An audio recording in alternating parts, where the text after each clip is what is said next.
My dad collapsed, so I'm going back home. Wait, are you saying David collapsed? I see him often, and he didn't seem like anything was wrong. My husband, Ryan, cut me off sharply and declared, "He is just trying not to worry you. Once I get back from my trip, I'm staying at my parents' place for a while. Anna, you've got work, so there's no need for you to come." Before I could respond, the call ended. For a moment, silence hung in the air. But my mother-in-law, Virginia, didn't seem fazed and said casually, "How about some craft beer, Anna?" I accepted the craft beer Virginia offered and drank quietly. Then my father-in-law, David, spoke up. "Will you inherit our estate?" It was a sudden statement, but it carried a clear intention. Virginia then showed me a text message on her smartphone. Understanding everything, I replied cheerfully, "Sure." My name is Anna Bruck, 40 years old. I met Ryan, my same age, in my hometown, and we got married in our second year of dating. Ryan and I were introduced by a mutual friend from college who had been in the same business school. We bonded after going out for dinner together. Apparently, he had once been part of a theater group, but gave up on his dreams after not making it big and settled into a corporate job. After living together for some time, Ryan proposed to me on my 38th birthday, and we decided to marry. "I didn't marry you because I wanted kids. Anna, you have your career, so you should focus on that." Early in our marriage, he said that to me, which led me to choose to continue working without having children. I was also fortunate with my in-laws. Initially, I was nervous about what kind of people they might be, but my worries were unfounded. When I first visited their home, they welcomed me warmly. What a lovely woman. I always wanted a daughter, but given my age, I couldn't have another child. So it makes me so happy. Virginia beamed at me with a radiant smile as she said this, and I vividly remembered David standing beside her with a gentle expression. They also reassured me about grandchildren, saying, "It's your choice. You don't need to feel pressured." Virginia, now 75, is the CEO of a well-known local craft beer brewery. And David, the same age, is retired and collects Social Security. They accepted me as if I were truly their daughter, and I felt I had gained a happiness beyond what most people experience. But the smooth sailing didn't last long. 6 months after marrying Ryan, small changes began to emerge. Sorry, but I've been reassigned to a new department. I'm now in sales, which involves a lot of travel. I might be away on long business trips. I know it's an inconvenience, but I hope you'll understand. What could I say but okay? I nodded, and he seemed relieved by my response. After that, just as he said, his business trips became more frequent. Sometimes, he'd be gone for as long as 2 months. Before I knew it, our first wedding anniversary arrived. But with Ryan so busy, there was no celebration, just the quiet passage of time. But I didn't complain about it, not even once. Ryan was working hard to support the family, and it wasn't like he wanted to travel for work all the time. I also had late nights at work, barely catching the last train home, and my time at home gradually decreased as well. Sometimes, the pressure of being busy changes people. We used to live in peace, but now every little interaction seems to spiral into an argument. "Hey, what is this mess? Can't you at least keep things tidy? You're supposed to handle the housework, Anna." Ryan snapped as he returned from a business trip and saw the living room in disarray. His detached attitude, as if it wasn't his concern, made my blood boil. Without even looking his way, I replied, "I've been stuck at work with overtime lately, barely having a moment to clean. Usually, I keep it spotless, but today was just an exception. Besides, Someone who hasn't cleaned the house even once since we moved in together has no right to criticize me. Normally, I wouldn't say something like that, but the unreasonable demands from my boss and the overwhelming workload left me with no emotional bandwidth. I ended up snapping coldly. From that day on, he began blatantly comparing me to other women. My coworker just got married recently, so I want to get her a wedding gift. She's incredible, never slacks off at work, and I thought she might be cutting corners at home. But no, she's amazing at housework too. Her husband's a really lucky guy. After his long business trip, Ryan got a temporary special leave from his company. Lately, he's been at home all the time, but of course, he doesn't lift a finger to help around the house. He just lounges on the sofa, complaining. Even though he knows how busy I am at work, he never says anything kind like, "Are you doing okay?" or "You should get some rest." Instead, he spends his days making snide remarks, comparing me to married women from his office. I never imagined things would unravel like this after just a year of marriage. I was constantly confused and overwhelmed. Ryan's passive-aggressive behavior didn't stop, and soon I found myself dreading seeing him. During the busiest times, I even started sleeping at the office just to avoid going home. One day, while I was agonizing over my strained relationship with Ryan, I got a sudden call from an unknown number. To my surprise, it was someone unexpected. "Anna, it's been a while. I hope I'm not catching you at a bad time. Ryan gave me your number. Are you busy right now?" It was Virginia. With how hectic things had been and how little Ryan and I talked, I had no idea how he'd ended up giving my contact information to her. Still, I decided to match her tone and carry on the conversation. "It's been a while. I'm actually home today since I have the day off, so I'm free. But why did Ryan give you my number?" Virginia's voice brightened as she responded from the other end of the line.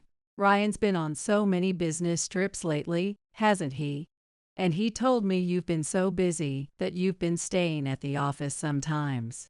Listen, you need to take care of yourself.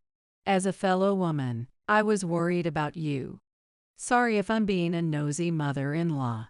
Her sudden shift to an apologetic tone made me rush to reassure her.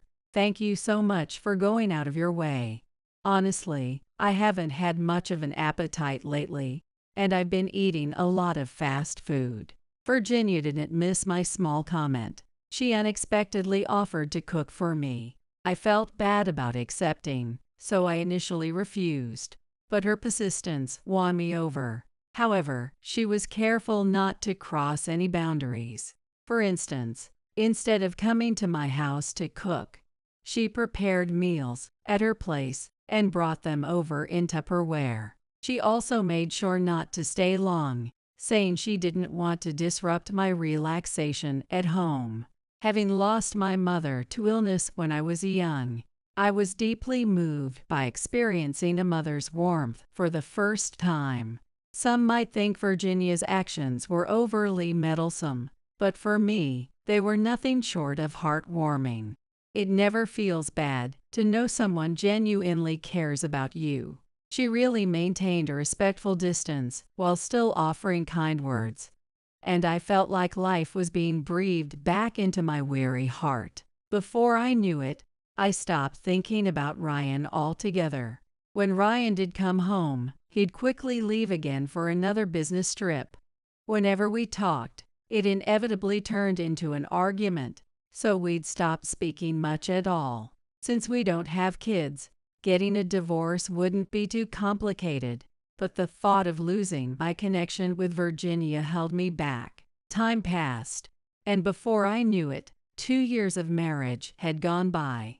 I started spending more time with my in-laws, and Ryan became more like a roommate to me. With both of us financially independent, there were no issues with living expenses.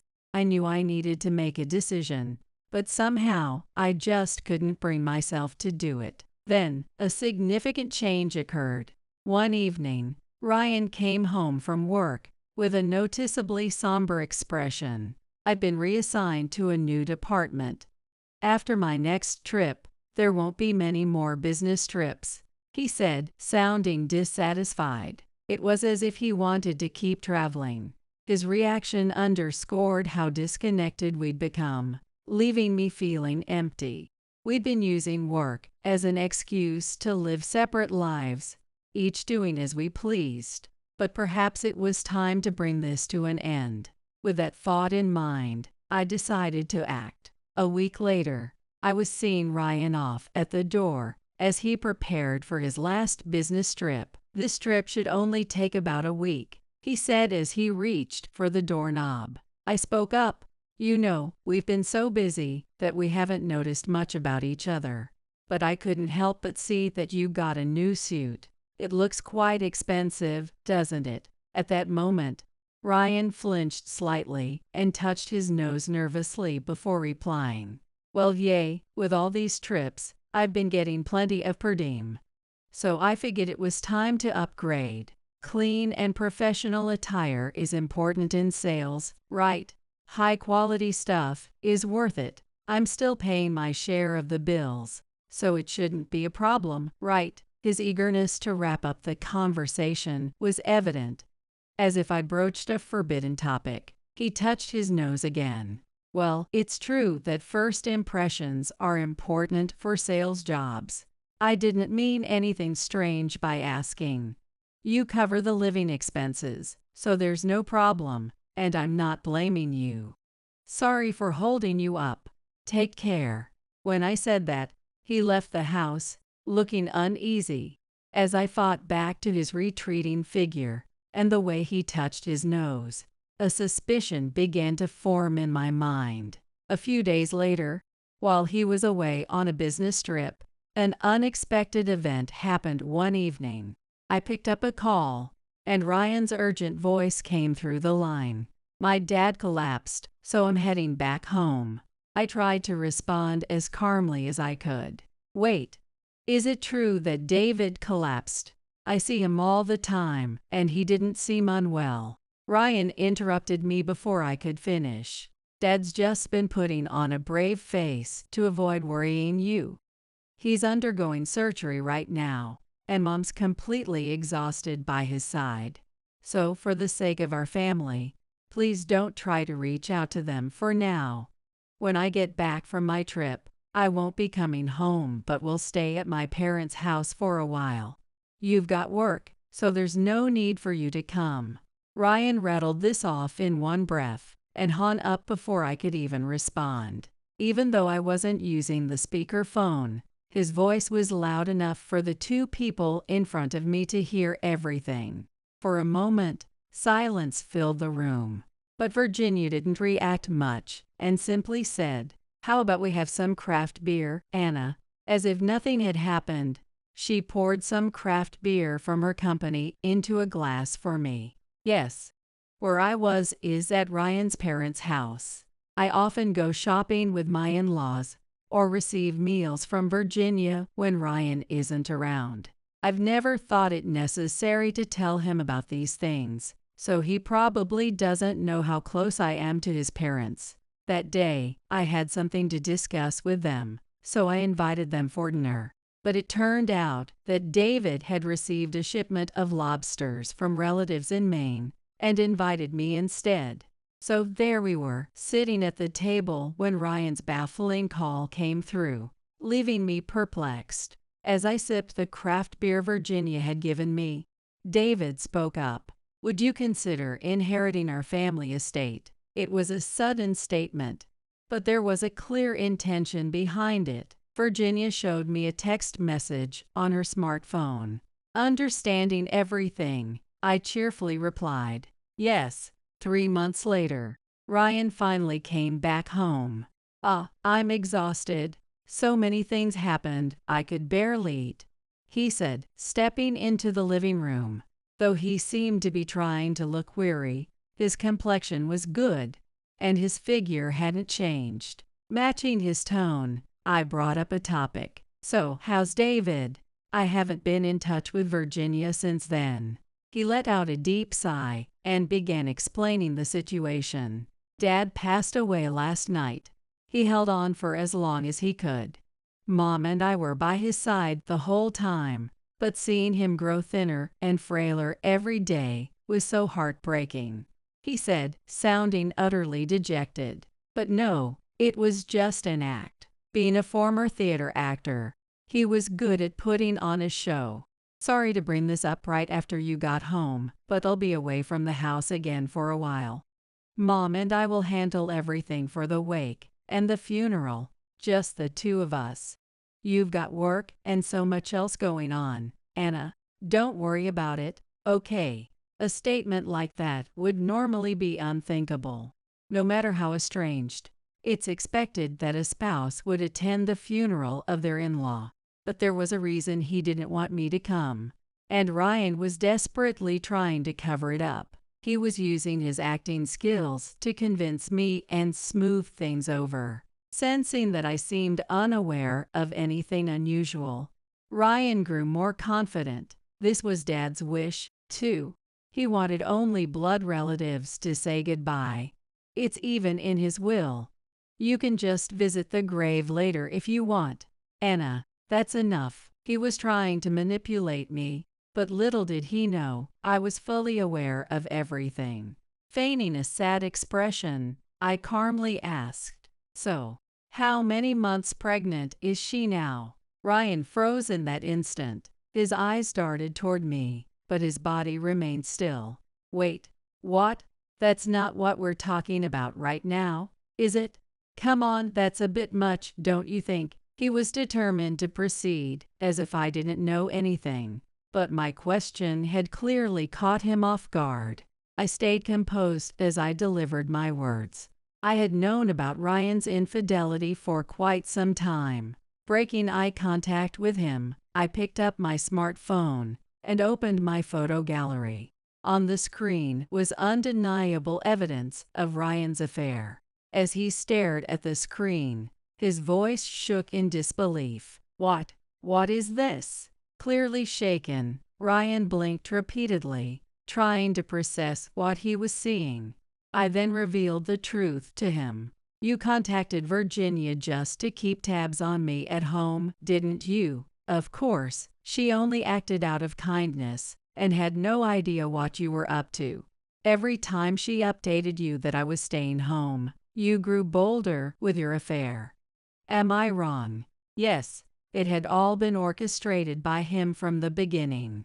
He lied to Virginia, saying, "I'm worried about Anna being alone," and subtly convinced her to visit me often. While he was away on business trips, he had Virginia check in on me and report back to him, keeping me under indirect surveillance. It was to avoid raising suspicion about his infidelity. I hadn't realized it at first, but 3 months ago, during a dinner, the truth came to light. The day you called, I was having a great time with Virginia and David at a lobster boil. You never thought your parents would ever invite me over for dinner and get along so well, did you? That was your mistake. You told me on the phone that your dad had collapsed, but right in front of me was him. It was at this point that Ryan finally understood that I knew everything. He suddenly changed his demeanor. Tisk, so you found out, huh? Did you hire a detective or something to investigate me? Yes, that's exactly what I did. Remember when you were getting ready for your last business trip, and I mentioned your suit? You touched your nose while we talked about it. Whenever you touch your nose like that, it usually means you're hiding something. It's a habit you're not even aware of, but I know it well. I didn't spend all those years with him for nothing. I had come to know even his smallest habits inside and out. I suspected you were hiding something from me, so I hired someone to look into it. And what they found was proof of your affair. The results came in the day after that dinner, by the way. I see. So you already knew. Fine, then let's get a divorce. As Ryan uttered those words so nonchalantly, I realized I had no love left for him. Even with divorce staring me in the face, I felt no sadness or pain. "Sure, let's do it then," I responded calmly, which for some reason made Ryan panic. "Why, you realize you're going to be dumped by me, right?" He clearly hadn't expected me to agree to divorce so readily. He must have thought I would suggest working things out or beg him not to leave me. Seeing Ryan visibly unsettled, I said, "A man who cheats isn't worth my time. Got it? I'm not being dumped, I'm the one dumping you." When I firmly declared my intention to divorce, Ryan was visibly shaken and flustered. Wait. Let's not rush into this divorce thing. I've already gathered the evidence of your affair and agreed to your request for a divorce. Oh, and I've also thought through the division of assets. You know me, I like to handle things properly, don't I?" When I asked him this, noticing his hesitation, he fell silent before slowly nodding. Just as I knew Ryan well, he knew me, too. And because of that, he seemed to understand that reconciliation was no longer an option. "Fine, let's get divorced," he answered in a trembling voice. I wondered how many couples out there manage to repair their relationship after one of them impregnates their affair partner. With that thought in mind, I immediately headed to court. Since we both already agreed on the divorce, the process wouldn't take long. Back home, when I told Ryan that the application had been submitted, he nodded solemnly. "I just didn't think you'd go through with the divorce so quickly." It kind of hit me. Seeing Ryan in a somewhat dazed state, I asked him with a wry smile, "Did you really think I'd cling to you and beg not to break up?" He didn't say a word, but his silence was enough of an answer. Ryan's affair partner was a colleague he often mentioned, comparing her to me. They probably can't be together anymore. Did he really think I'd forgive him if he said she was just a fling? If so, he's utterly naive. If we had child, it would have been a much tougher decision. But we don't, so I could cut ties cleanly. During your business trip, that woman came along too, didn't she?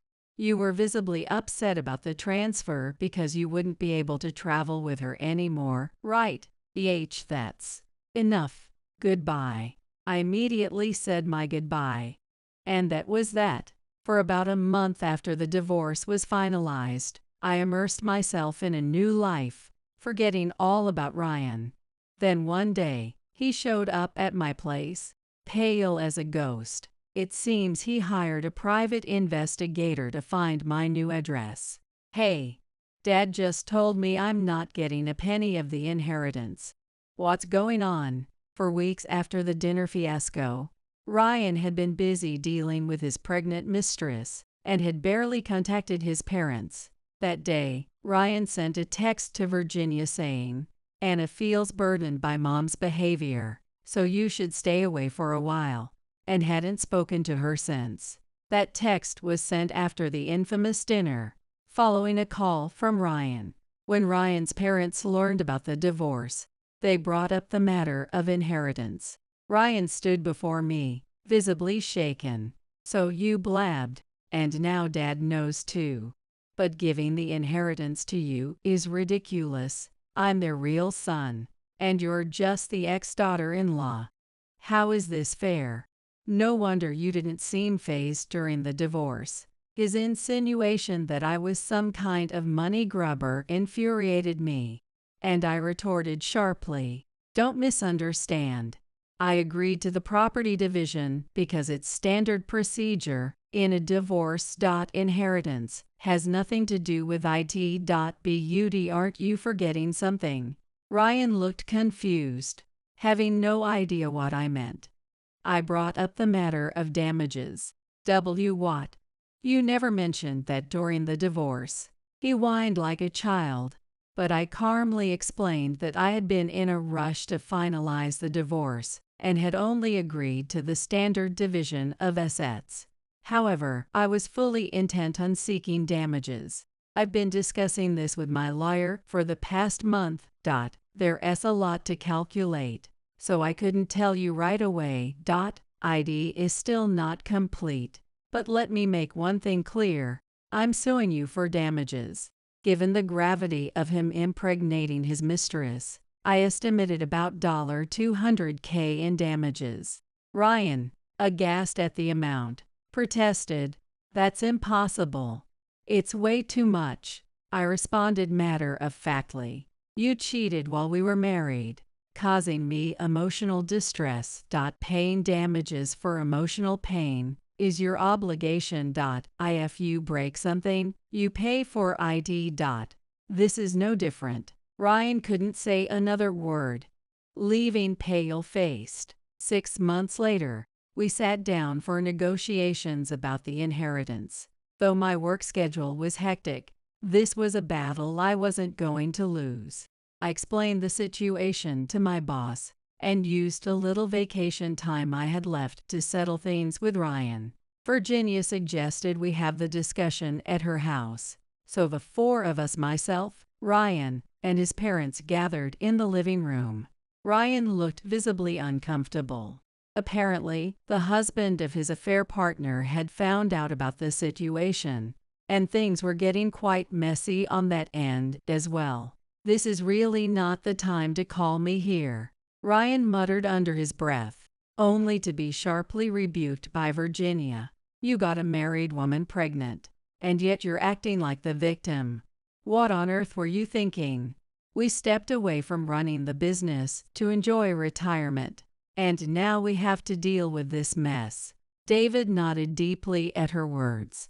Virginia had retired as the head of a craft brewery she had built from the ground up, and now she and David were living off their Social Security benefits. It had only been a short time since we all shared a lobster boil together when this situation blew up. The divorce alone had caused quite a stir. But when Virginia found out the affair partner was married and carrying Ryan's child, her expression was like a storm brewing. David and Virginia had been with me the day I got the call from Ryan, so they didn't need much explanation to understand what had happened. Naturally, they were on my side. Ryan was completely isolated, receiving no support from anyone. Whenever he tried to complain, Virginia's sharp words quickly shut him down. In this situation, he had no choice but to shrink into himself, physically curling up in his seat. I took a deep breath and got to the main point. About the inheritance, Virginia and David both agreed to designate me as the recipient of the living trust. This was their decision, and there's nothing you can do to change it. Ryan's face crumpled, and he turned to his parents, pleading desperately, "Please, come on, I'm your son. How can you do this to me?" The two of them exchanged a glance. David sighed and looked into the distance, muttering softly, "In your mind, I guess I'm already dead, so I don't know why you're so surprised by this." David gave Virginia a meaningful look, and she followed with a declaration of her own. "A person who exploits his family to cheat on his wife isn't my son anymore." Ryan understood better than anyone how Virginia had built her craft brewery into a successful enterprise and accumulated considerable wealth. He'd always assumed that, as their only child, he would inherit everything. He was clearly panicking now that things were taking such an unexpected turn. "Why Anna? Why her? She's not even family anymore. What's the point of giving her the inheritance?" Ryan clenched his fists, his body trembling with frustration. Virginia placed her hand on her cheek and addressed him. "Yes, Ryan and Anna are divorced, so technically, we're no longer family. But there's nothing strange about me choosing to give Anna the inheritance. Honestly, I spend more time with her than I do with you these days. Divorce doesn't mean ties are suddenly cut. Don't you agree, David?" Hearing those words, David nodded several times and muttered, "Well, I guess I don't have a son anymore, unfortunately." It must have been deeply shocking for him to realize he was used in the affair. Even though David was usually calm, his anger was palpable. For 3 whole months, you were living in that apartment you rented as your little love nest with her, weren't you? I heard she planned to have the baby as her husband's child. Now that you're being transferred and won't have business trips anymore. Meeting her is impossible.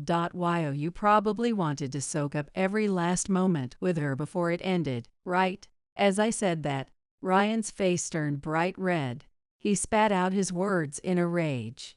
I'm going to contest this as an unfair inheritance. Virginia replied calmly. Do whatever you like. Oh, I will. And after that, I'm cutting all ties with this family forever. Half crazed, he yelled and stormed out of the house. He must have been deeply upset about the fact that I would be receiving the inheritance gift. But since we had all anticipated this, I exchanged a knowing smile with my in-laws. Later, when Ryan filed his complaint, my in-laws smoothly agreed.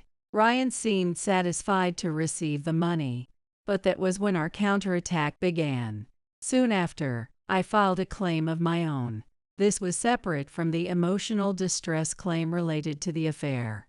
It was a demand for the return of money Ryan had taken from my personal savings account during our marriage. That expensive suit, bought with my money, since it was my savings account from before marriage.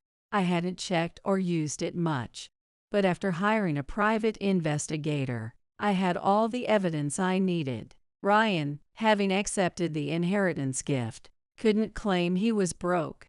He had no choice but to pay the full amount and hurriedly called me in a panic. Wait. You went that far to investigate.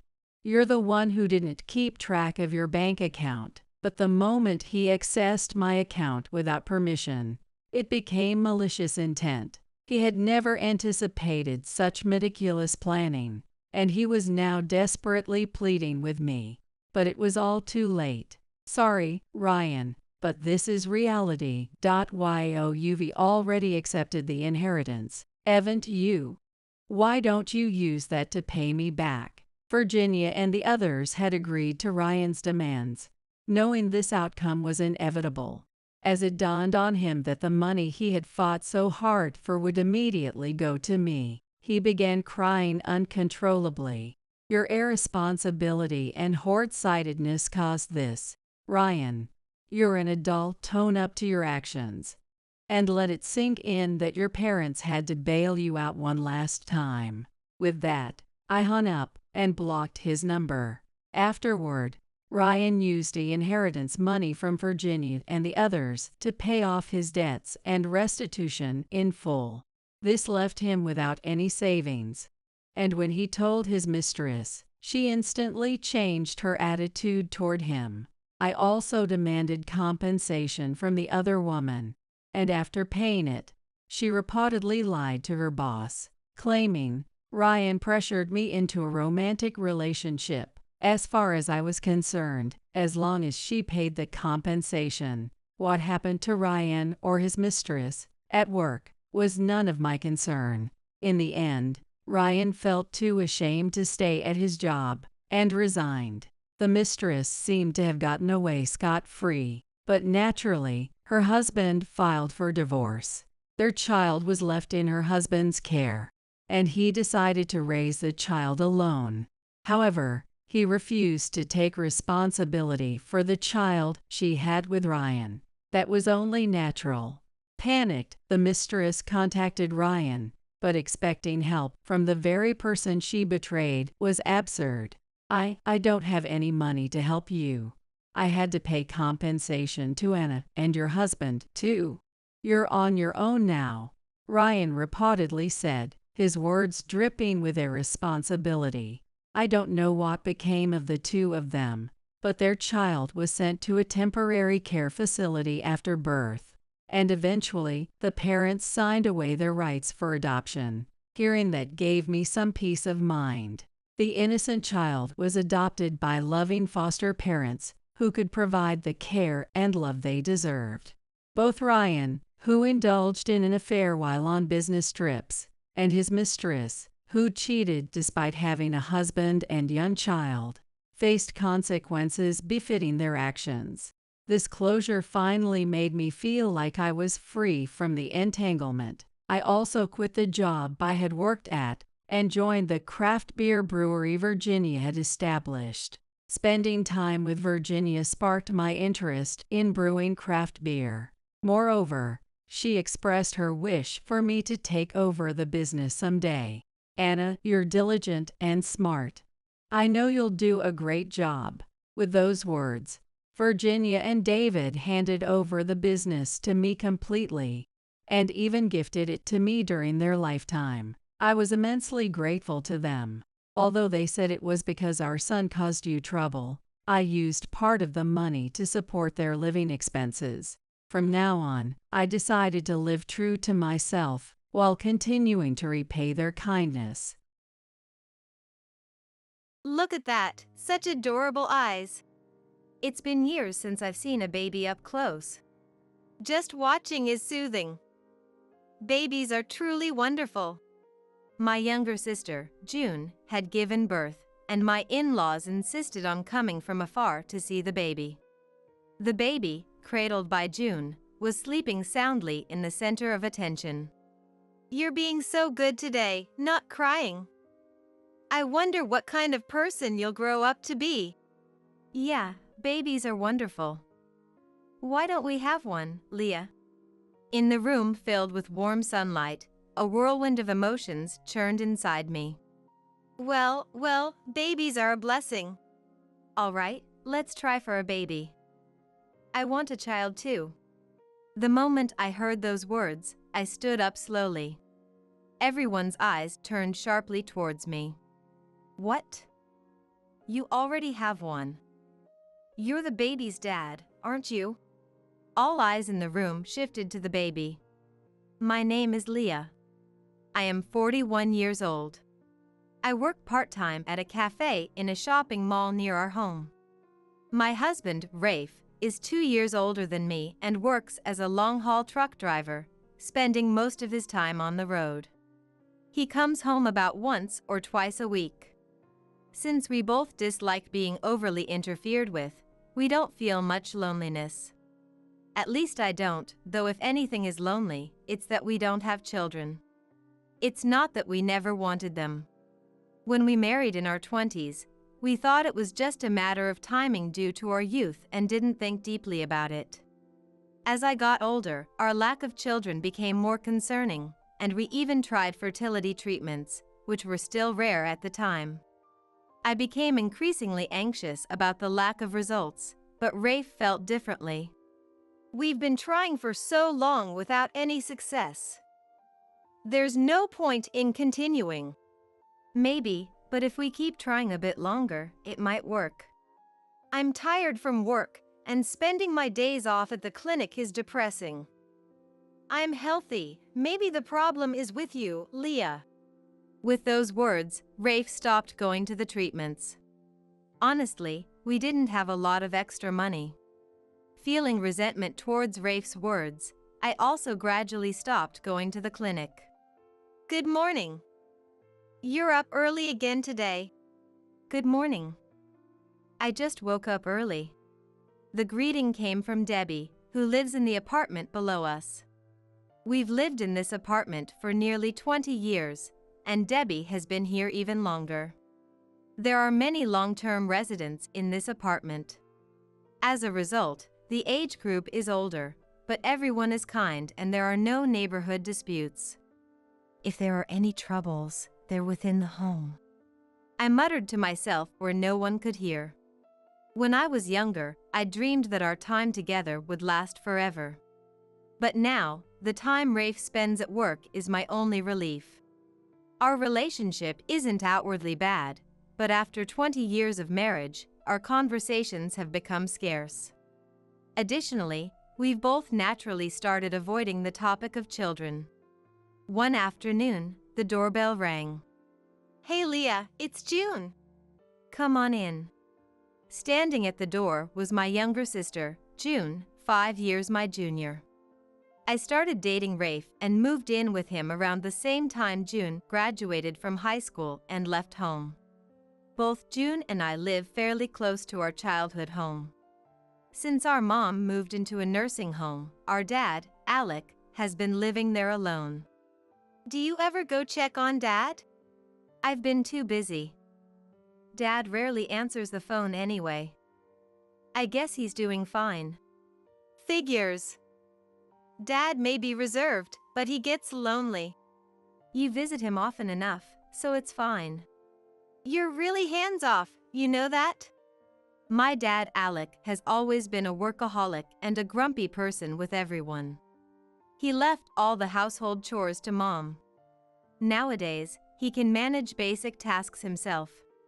But right after Mom left, I was worried about him and visited him almost daily. Dad, here's food for tomorrow's breakfast and lunch. You can microwave it in these containers. I've folded the laundry, so please put it away yourself. Oh, and also. Dad never said a word, but I continued visiting, resigned to the fact that's just how he is. In contrast, Rafe's parents live far away, in a snowy area where snow piles as tall as adults in winter. My in-laws are social butterflies, the opposite of my dad, and often visit us. By the way, Jeannie brought some persimmons last time. Would you like some? Not now, thanks. I've got a show to watch, so I'll head back before evening. I'll take some persimmons with me. All right, I'll get them ready. Rafe's parents come here often, don't they? Considering the distance. Jeannie always wanted to live in the city. She's happy just visiting the mall. Yeah, you went out with them last month, didn't you? Unlike with some in-laws, I've never had any issues with Rafe's parents. They're open and honest. Well, I should get going. I want to stop by the convenience store. Be careful. It gets dark early these days. Don't sound like Mom. We're both old enough to know that. When's your next day off? Let's go to that new cafe near the station. My next day off is probably Saturday. I'll call you. June checked her schedule on her smartphone as she put on her shoes. June lives just a couple of bus stops away. She often drops by our place, especially when she doesn't feel like cooking dinner.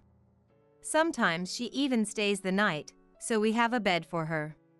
Oh, by the way, Leah, I'm pregnant. What? How? Her unexpected announcement made me raise my voice. You know those dating apps? They're pretty fun. I met someone about a year ago, and things just happened. I've been feeling unwell and the doctor told me I'm 3 months pregnant. June laughed through her nose as she spoke. Really? Is he a good guy? I don't know if you'd think he's decent, but he's a good person. June's tone softened. Maybe she felt guilty about meeting someone through a dating app. Well, congratulations. I guess. Sorry for getting pregnant before you, Leah. No, don't worry about it. The word stung, but I forced myself to be happy for June.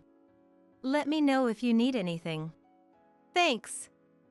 I will, June said as she left. A swirl of emotions churned inside me. I should be happy for her. I told myself. I told Rafe about June's pregnancy when he got home. Really? June's pregnant? With whom? Someone she met on a dating app. I haven't met him yet. Wow, that's something. Rafe, sitting on the sofa, finished his beer and turned around. Why don't we have any good news like that? What? Are we really bringing this up again? It's your fault for stopping the treatments. I'd love to hold my own child. You stopped the treatments first, Rafe. Don't blame me. I'm healthy. The problem is you. I dream of having kids. Hi, I was the sole reason for our childlessness. I felt frustrated with Rafe and with myself for not being able to solve our issues together. From then on, he often made snide remarks about our lack of children. I wish I had a kid to watch over while they run errands. He'd say this while watching TV shows featuring children. Once, he even bought a book on fertility and threw it at me. I paid for this with your money. Study it well. Is it fair to be treated this badly just because we don't have kids? To distract myself, I often helped June with her baby. Cleaning the room, shopping, cooking, and so on. Sorry, Leah. My morning sickness is really bad. No worries, it's fine. June's room is always messy whenever I go there, and her meals seem to consist mostly of store-bought ready-made dishes and instant noodles. Having a baby in your belly is tough. Everything makes you tired. Oh, sorry, Leah. You wouldn't understand since you don't have a baby. She sometimes tries to assert dominance over me. She exaggerates the hardships of pregnancy at every opportunity. Yet, she doesn't seem to think about proper nutrition for the baby or prepare for its birth. I sometimes caution her, but it doesn't seem to resonate with June. June's baby was growing well, but I had one major concern. I had never seen the man who was supposed to be her husband.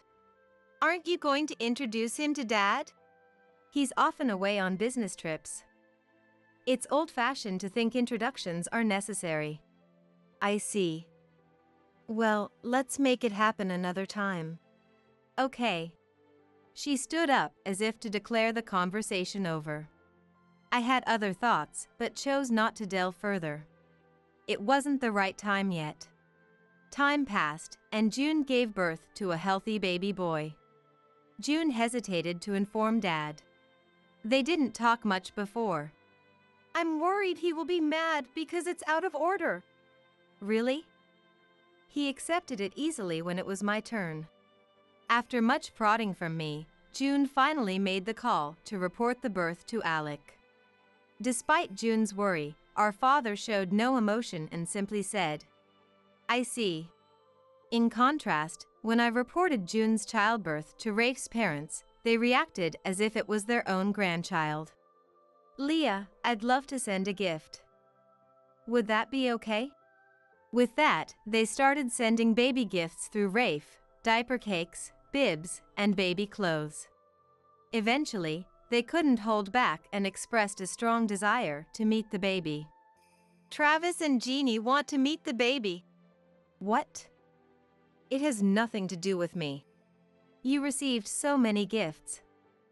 It won't hurt to meet them. June was initially reluctant, but she eventually gave in. I arranged a gathering at my home, turning it into a celebration with a feast of food. Oh, look at those adorable eyes. Really? It's been years since I saw a baby up close. Rafe's parents were overjoyed. Rafe also attended, making it seem like a joyous occasion. Ah, babies are wonderful. Why haven't we been blessed with one, Leah? Well, babies are a gift, after all. But after almost 20 years, and we still don't have one. Maybe there's something wrong with us. That's not true. All right, let's try for a baby. I want one too. As soon as I heard that, I stood up slowly. Everyone's eyes turned to me. What? You already have one. Isn't the baby yours? I pointed to the baby sleeping peacefully in June's arms. Everyone was speechless, and the room fell into an eerie silence. June was the first to speak, quickly laying the baby down and glaring at me. What are you talking about? Are you losing it because you can't have kids? Exactly. Are you saying Leah and I had an affair? That's ridiculous. Rafe's parents still looked puzzled by the exchange.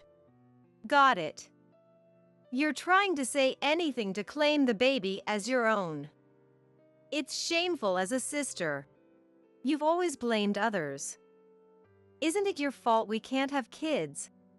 As Jeannie tried to calm Rafe, I pulled out my smartphone. I decided not to trust either of you after seeing this. The screen showed photos of June's home. I displayed a series of photos I had taken. They showed Rafe leaving June's house and the two of them embracing passionately. Rafe and June, who had been insulting me moments ago, were now speechless, their faces pale. These were taken 3 years ago. Why do you have those? You were oddly excited when June stayed over. And June, you clung to him. I was worried. That's just a part of showing affection. Debbie, who lives downstairs, told me she heard a woman's voice. I had just come back from my part-time job. It's strange, isn't it? Debbie must have been mistaken. Maybe she heard the TV. Oh, you said you were working that day, but you were home. At first, I thought it was some unknown woman. I didn't want to believe it, but to confirm, I tracked your smartphone's GPS. You had no right to do that. When I tracked it, it showed June's house. That alone wasn't enough proof, but I didn't have the courage to go there myself. So, I asked someone to take these photos. The shock I felt when I saw those photos still suffocates me just thinking about it. But more than that, the frustration and anger prevailed. I always suspected you too. Did you think you could keep it hidden? I have gathered more evidence than you can imagine. So, you doubted my pregnancy announcement too? It was shocking. I wanted to believe it was a lie. But June, you've always avoided eye contact and tried to leave the scene when lying. You did the same when I asked about your partner. What are you talking about? The atmosphere in the room was heavy and oppressive. It felt like weights were tied to my legs, pulling me down. But I couldn't back down now. If I didn't settle this today, I'd regret it forever. This is a mistake. It's all a lie.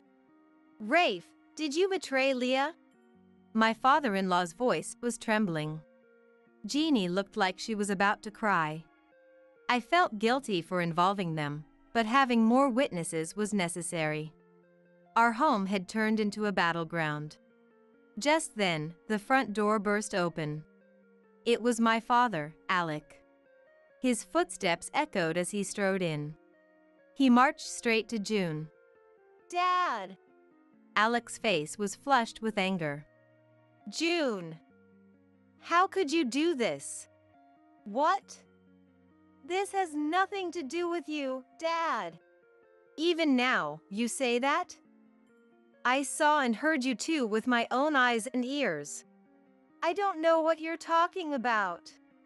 I was the one who took the photos. Leah came to me in tears, determined to fight. So, I followed your tracks. Using GPS to track their movements, I planned to get photographic evidence. But doubt crept in. Should I reveal the truth? Or should I pretend not to know and keep living as usual? When I was at a loss, I turned to Dad. Stubborn as he is, he listened empathetically. He faced the mistake his own daughter made. My father was incredibly reliable. And he offered to get the evidence himself. Don't you dare interfere! You two were talking loudly at the front door. I heard everything. Do you remember what you were talking about? I don't remember every little thing.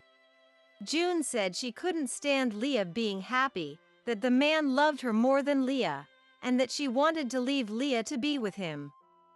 If you want to hear it again, I recorded it on my phone. Dad, usually silent, couldn't contain his anger. I wanted to be happy about having a grandchild. But when Leah told me the truth, I felt ashamed. Children don't choose their parents. When this child learns the truth, can you face them? Seeing my father plead, I almost cried for the first time today. I fought back the tears and turned to Rafe and June. His voice was steady but intense. Apologize now, June. It won't make things right, but do it sincerely. No! It's not my fault! June was panicking under my father's pressure. Tears streamed down her face, but I felt no sympathy. Rafe! Where do you think you're going? Travis caught Rafe trying to sneak out the door. How could you? How could you? Travis forced Rafe's head to the floor in a bow. Then my father-in-law bowed too. Leah. I'm so sorry. I'm so sorry. His voice trembled differently this time. Next to him, Jeannie was crying and bowing. Rafe had given up, no longer resisting. Travis, Jeannie, please stand up. Dad, calm down. You'll wake the baby. I took a deep breath and pulled out my final card from my bag. There's no repairing our marriage. Rafe, let's get a divorce. I handed the divorce papers to Rafe. Divorce? Yes. I can't trust you anymore. Divorce? That's too much. It was just a fling. Rafe's face was the most pathetic I had ever seen. A fling? Rafe, was I just a fling to you? I had a baby because of that fling. June, scolded by her dad and betrayed by Rafe, screamed with a face twisted with anger and sorrow. I don't know about any baby. How do you even know it's mine? It's definitely your baby. There's no one else. Both of them began to shed their pretenses, trying to escape the current pressure. Rafe, you've always said you wanted children, but now you reject the baby? That's... Rafe stammered. And June, why did you go after someone else's husband? As Dad said, I couldn't stand seeing you happy, Leah, June replied. Or maybe you were just desperate and the only one who showed interest was Rafe. Blaming me makes you feel less guilty, doesn't it? Just because you got married, you think you're so great, June retorted. June had always struggled with long-term relationships. It wouldn't be surprising if she felt an inferiority complex toward me. But that didn't excuse her actions. I've been betrayed for 3 years. I'm sorry, but I've made up my mind. I'm going back to my family home. That way, the baby and everything you wanted will be left here. Isn't this what you wanted? Leaving? Then who will do the housework? June will do it, of course. Right? Why should I do that? June snapped. Because that's what Rafe expects from a wife. In the end, neither of them changed their twisted personalities. In fact, it made it easier to leave them behind. Ignoring Rafe's pleas, I grabbed my packed belongings, and Dad and I left the apartment. Rafe and June were left in a state of shock, and my in-laws bowed deeply without a word. The day after returning to my family home, my father started packing her remaining belongings. She needs to know there's no place for her here either, as Dad said. He took the packed items to June's house. He seemed determined to give her a piece of his mind, but returned sooner than expected. She wasn't home. What a waste of time, he said. Thank you. Let me make you some tea, I replied. I poured hot water from the electric kettle into a teapot. You must have hated seeing her, I said. A parent remains a parent no matter what their child does, he said, looking me in the eye. And you're my child too. Don't say such sentimental things at your age, I said, feeling embarrassed as I poured his tea. After stopping by June's house, he had also visited the apartment where I used to live. A day later, the scene was deserted, with no one around. That day, my father happened to run into a neighbor downstairs. The neighbor said that after Dad and I left, they could still hear loud voices coming from our apartment. My in-laws had brought gifts of apology afterward. I truly felt indebted to them. The divorce with Rafe proceeded smoothly thanks to my in-laws' help. Though the thought of alimony crossed my mind, I doubted Rafe could pay it. I didn't want to burden my in-laws either. With no ties to bind him, Rafe's life unraveled. Before the divorce, I managed all the household finances. After the divorce, he was free to spend his income as he pleased, and it seemed he lacked self-control and was spending recklessly.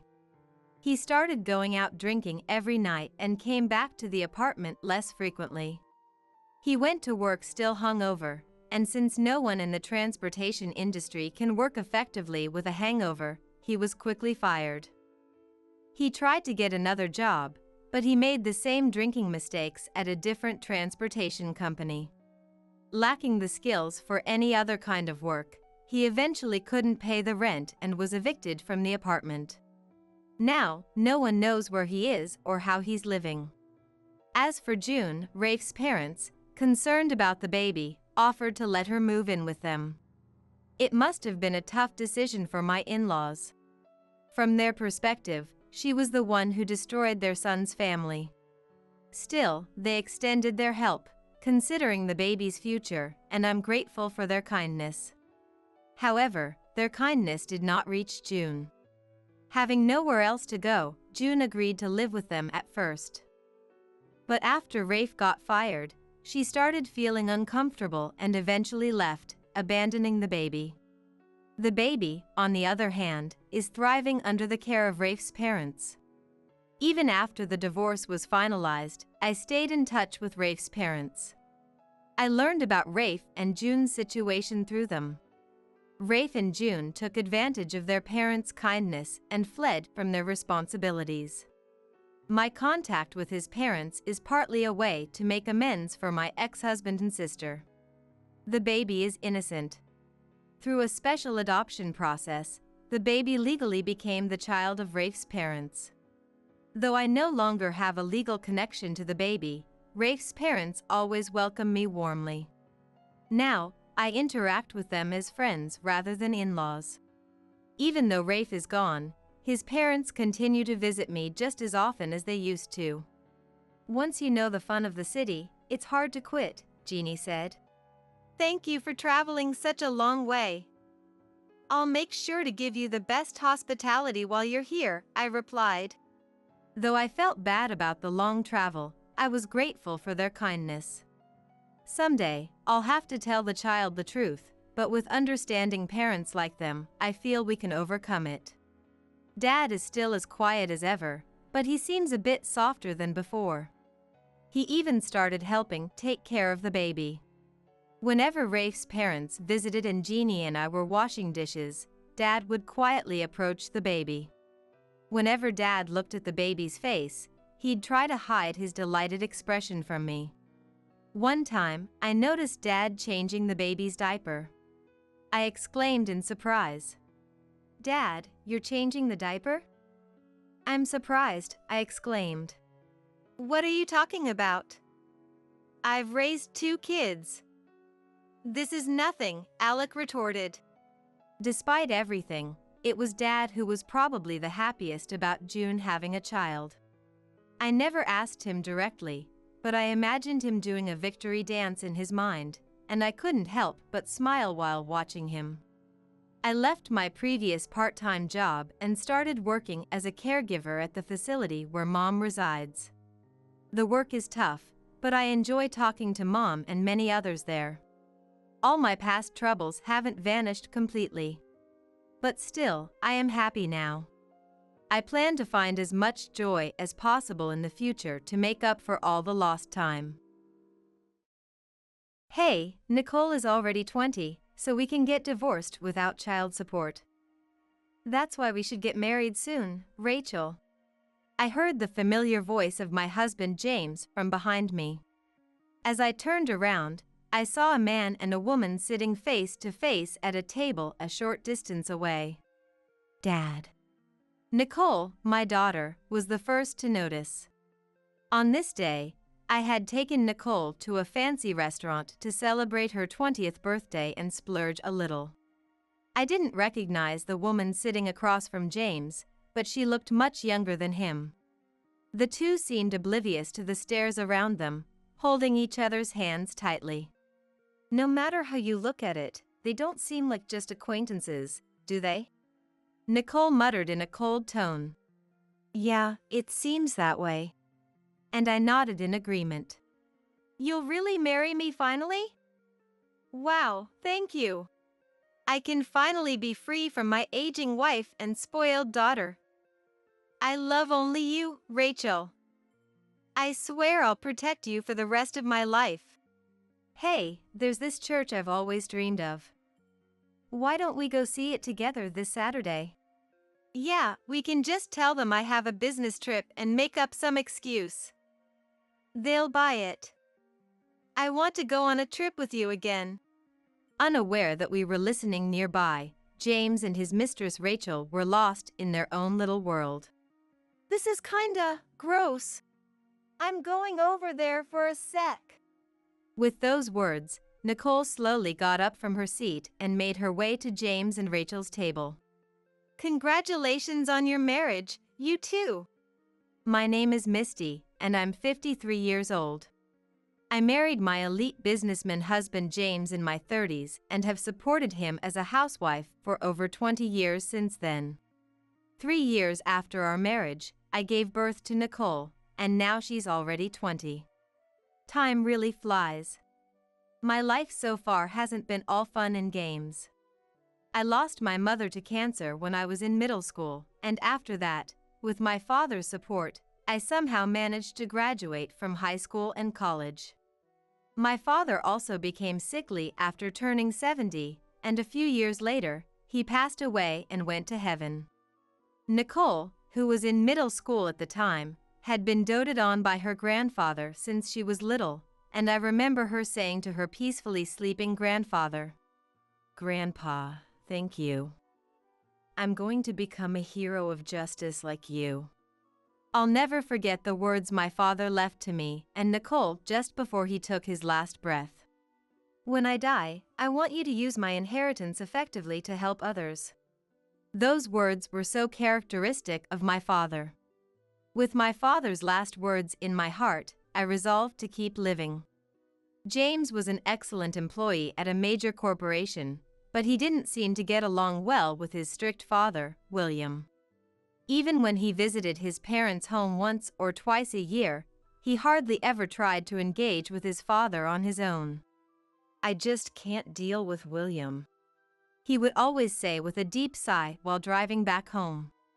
"He can be tough, but that's not all there is to him." Of course, when I misbehaved as a child, my father would often scold me, but I also knew his kind side.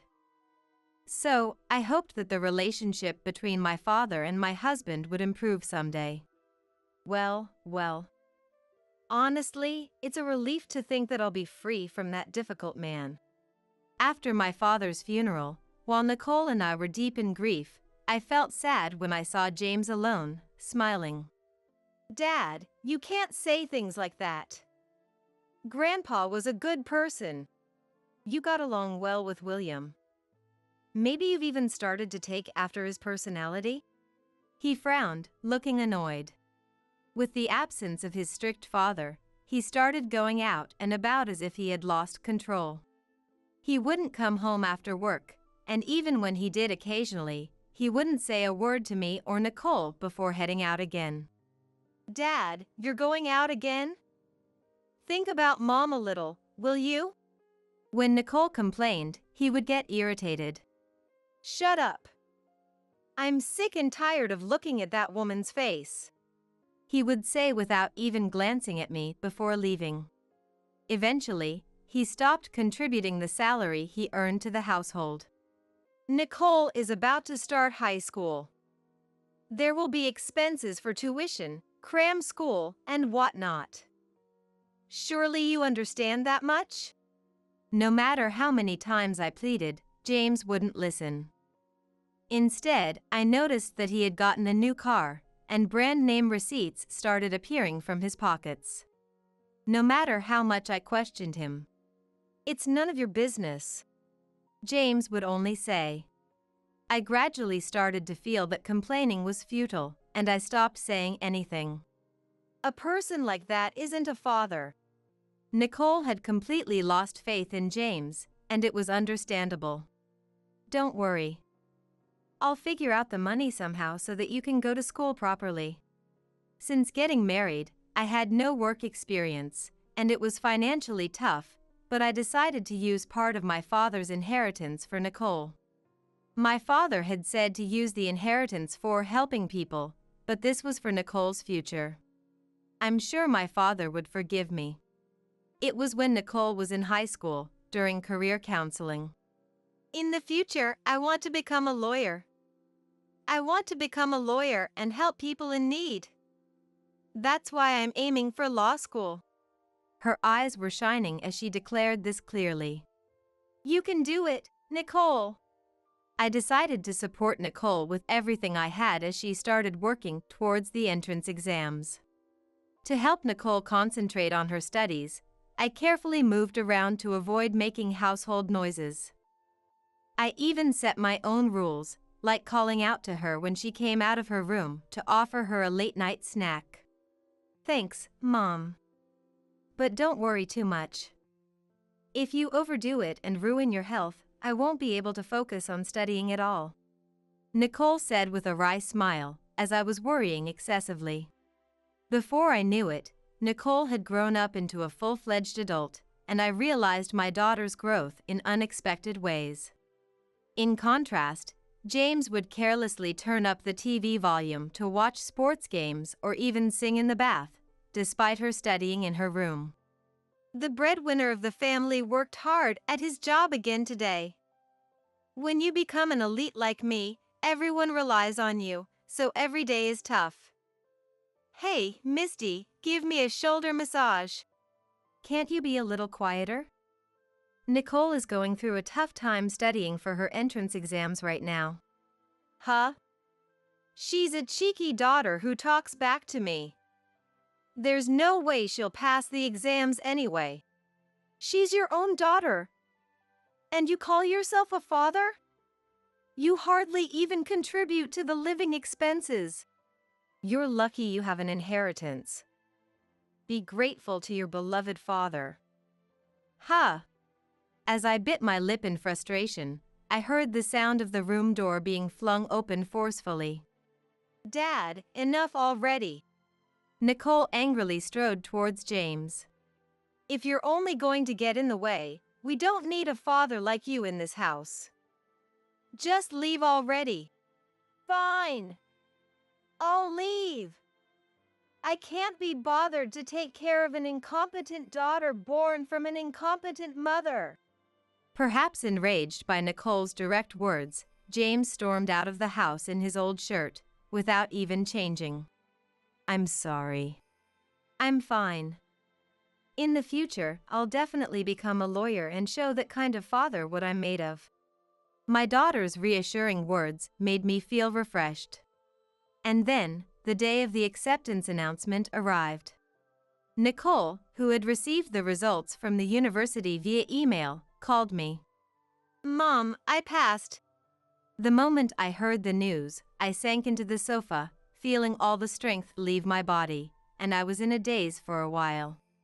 "Hello, Mom? Are you listening?" "I'm sorry, I'm listening properly." Congratulations. Nicole had successfully gotten into the law school of her first-choice university. Moreover, it seemed she was eligible for a tuition waiver, as she had achieved top-class results in the entrance exam rankings. When she came home, I congratulated her again. "Congratulations, Nicole.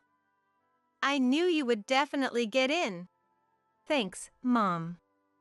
But this is just a milestone. My goal is to become a lawyer and help as many people in need as possible," Nicole said, not content with her current situation and already looking ahead. As I listened to Nicole's words, I suddenly remembered my late father's face, and before I knew it, my tears were flowing uncontrollably. "What's up? Did something good happen?" he asked suspiciously as he returned home. I had told him in advance that this day was the university's acceptance announcement day, but James didn't seem to remember even that. "Well, Dad, I got into the law school brilliantly." When Nicole said this proudly, James didn't even congratulate her. "I don't need dinner. I'm going out again right after I take a shower," he said in a cold manner and headed to the bathroom. "It's the usual, but it seems to be getting worse lately. I bet he's having an affair or something." This is just my intuition as a daughter, though. "No way! That's a bit of a stretch." I laughed it off, but I had been feeling the same way as Nicole's intuition for a while now. James would go out at night, and each time he would wear cologne that he didn't usually wear to work and change into fashionable clothes before leaving. And on this night, too, he was dressed up fashionably from head to toe and giving off a scent of cologne. "Where are you going now?" "It's obviously for work. I'm an elite, so I'm busy." "You need cologne too?" "You weren't wearing it during the day at work, though." "It's none of your business. It depends on the client. Don't say anything if you don't know how society works." With that, he ran out of the house as if escaping. "It's definitely suspicious."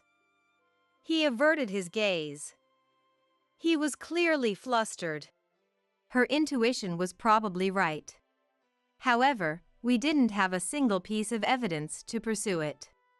After that, Nicole started living alone in a cheap apartment to attend university. Studying is important, but you also need to relax and take a breather once in a while. When Nicole came home to visit, I advised her based on my own college days. "Don't worry. I'm trying to take breaks in my own way." The other day, a friend took me to a cheap and delicious restaurant, and then to a botanical garden. "Is this friend a guy?" "Does it matter?" Nicole, who usually spoke calmly, showed a bit of hesitation, which was rare for her, but I decided to laugh it off. Come to think of it, Nicole was about to turn 20. It wouldn't be strange for her to take appropriate breaks at her age. Remembering that Nicole's birthday was just around the corner, I made a suggestion. "Why don't we eat out as a family for once? It's your 20th birthday, so it might be nice to have something a little fancy and toast with some alcohol." That sounds great. When I mentioned this to James, he remained expressionless as usual. "If you want to go that badly, you two can go. I'll be busy with work that day too." "I don't have time to waste like you guys." He added unnecessary comments that he didn't need to say and left. "Well, it's the usual, but let's just ignore him and enjoy ourselves," Nicole said with a carefree smile, so I let it go. "You're right." I laughed. For her birthday, I made a reservation at a fancy restaurant. When we entered, the staff guided us to our reserved table. At first, I was nervous about the unfamiliar atmosphere of the high-end restaurant, but gradually, as I heard the chatter of other customers in the store, I felt my heart relax along with the pleasant background music. "Are you sure? Don't you think this kind of fancy place is out of our league?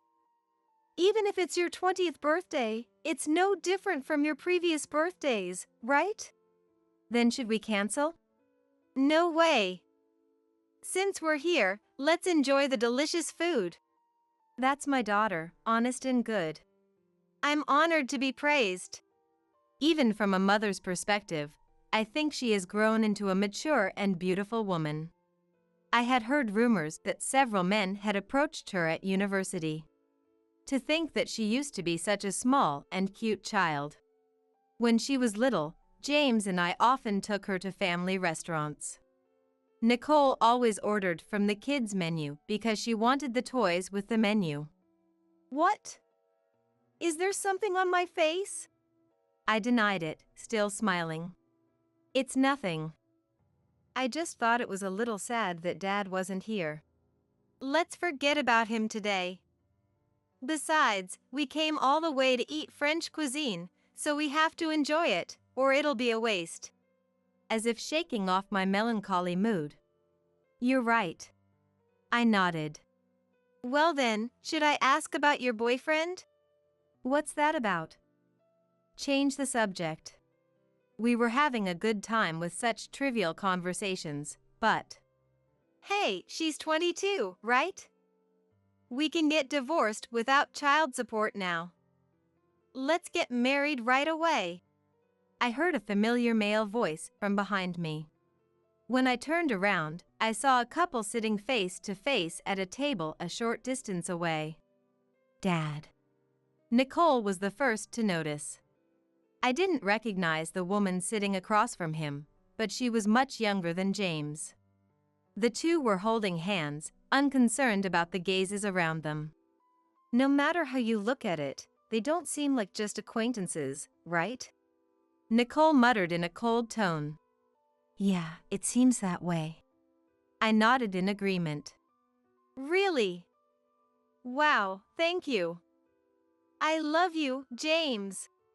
I can finally be free from my aging wife and nagging daughter. I love only one person in this world, Rachel. I swear I'll protect you for the rest of my life. James said those embarrassing words boldly. This is kinda gross. I also felt like covering both of my ears. Hey, there's this church I've always dreamed of. Why don't we go see it together this Saturday? Yeah, we can just tell them I have a business trip, and they'll buy it. I want to go on a trip with you again.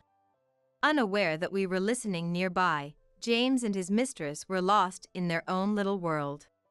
Watching the two of them laughing loudly without any shame, despite other customers being present, made me feel embarrassed for them.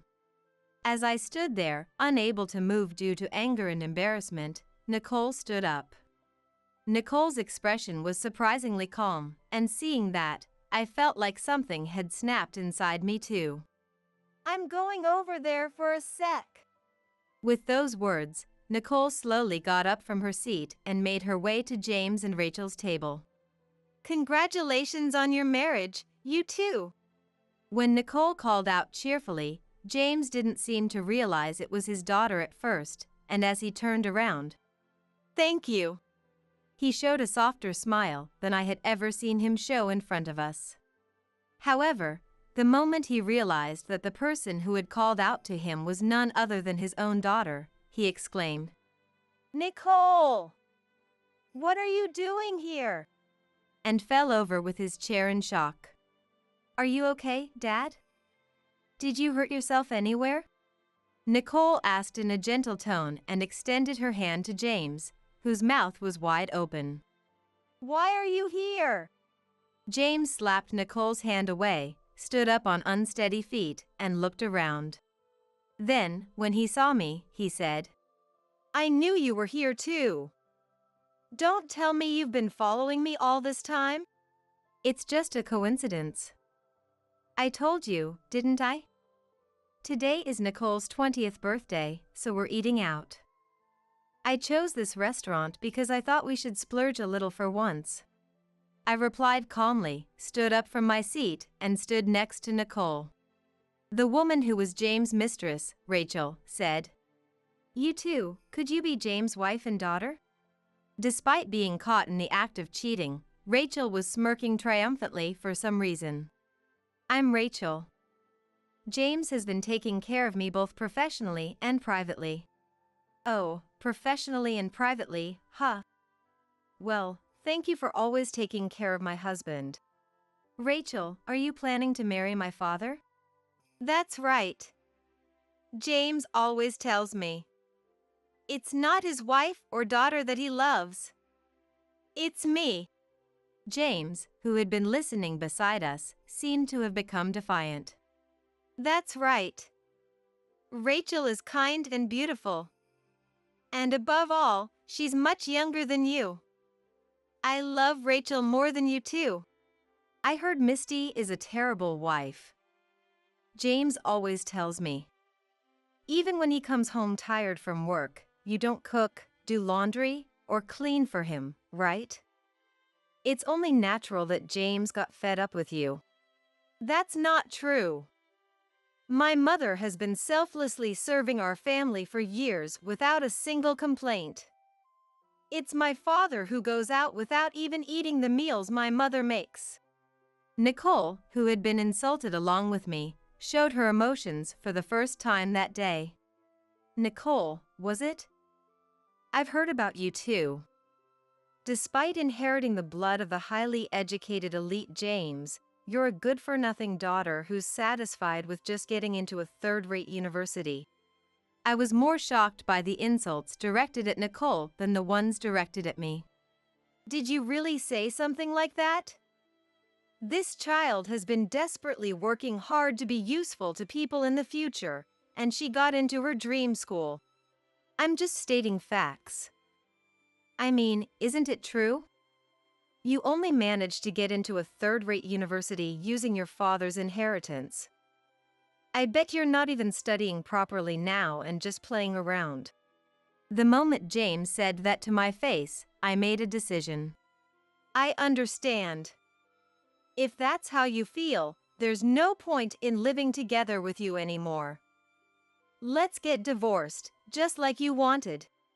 When I said that, James seemed convinced that things were going according to his plan and exchanged smiles with Rachel.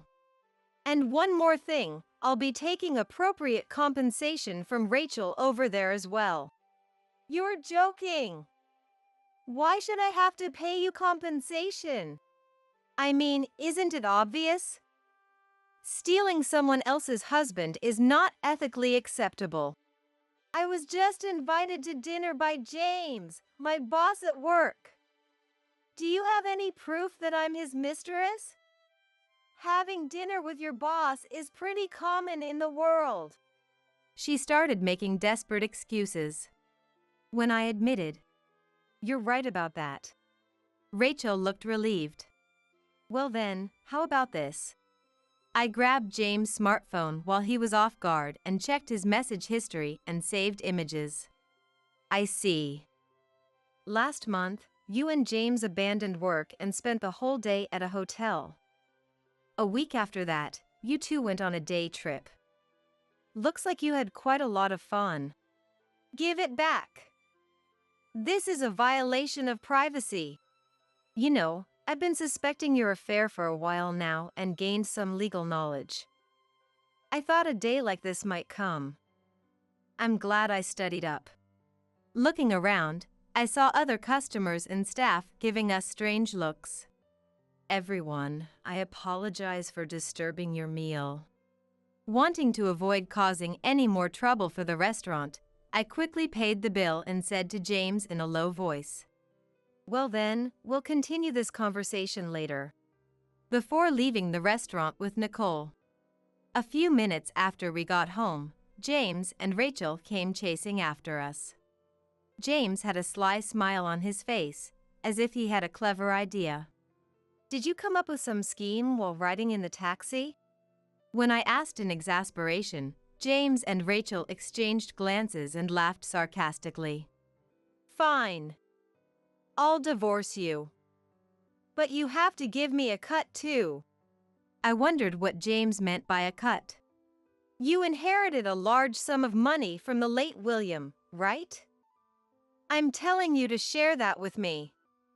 If we're getting divorced, it's only natural to have a division of property, isn't it? No. Ever since you two started hating me, I've been comforted by Rachel every day. So I've been giving Rachel lots of presents out of love and gratitude. Well, it's fine as long as I can get half of the inheritance. No way.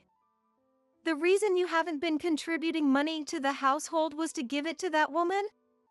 And because of that, you didn't pay a penny for Nicole's tuition or college entrance exam fees? Are you saying she became a sacrifice for that woman?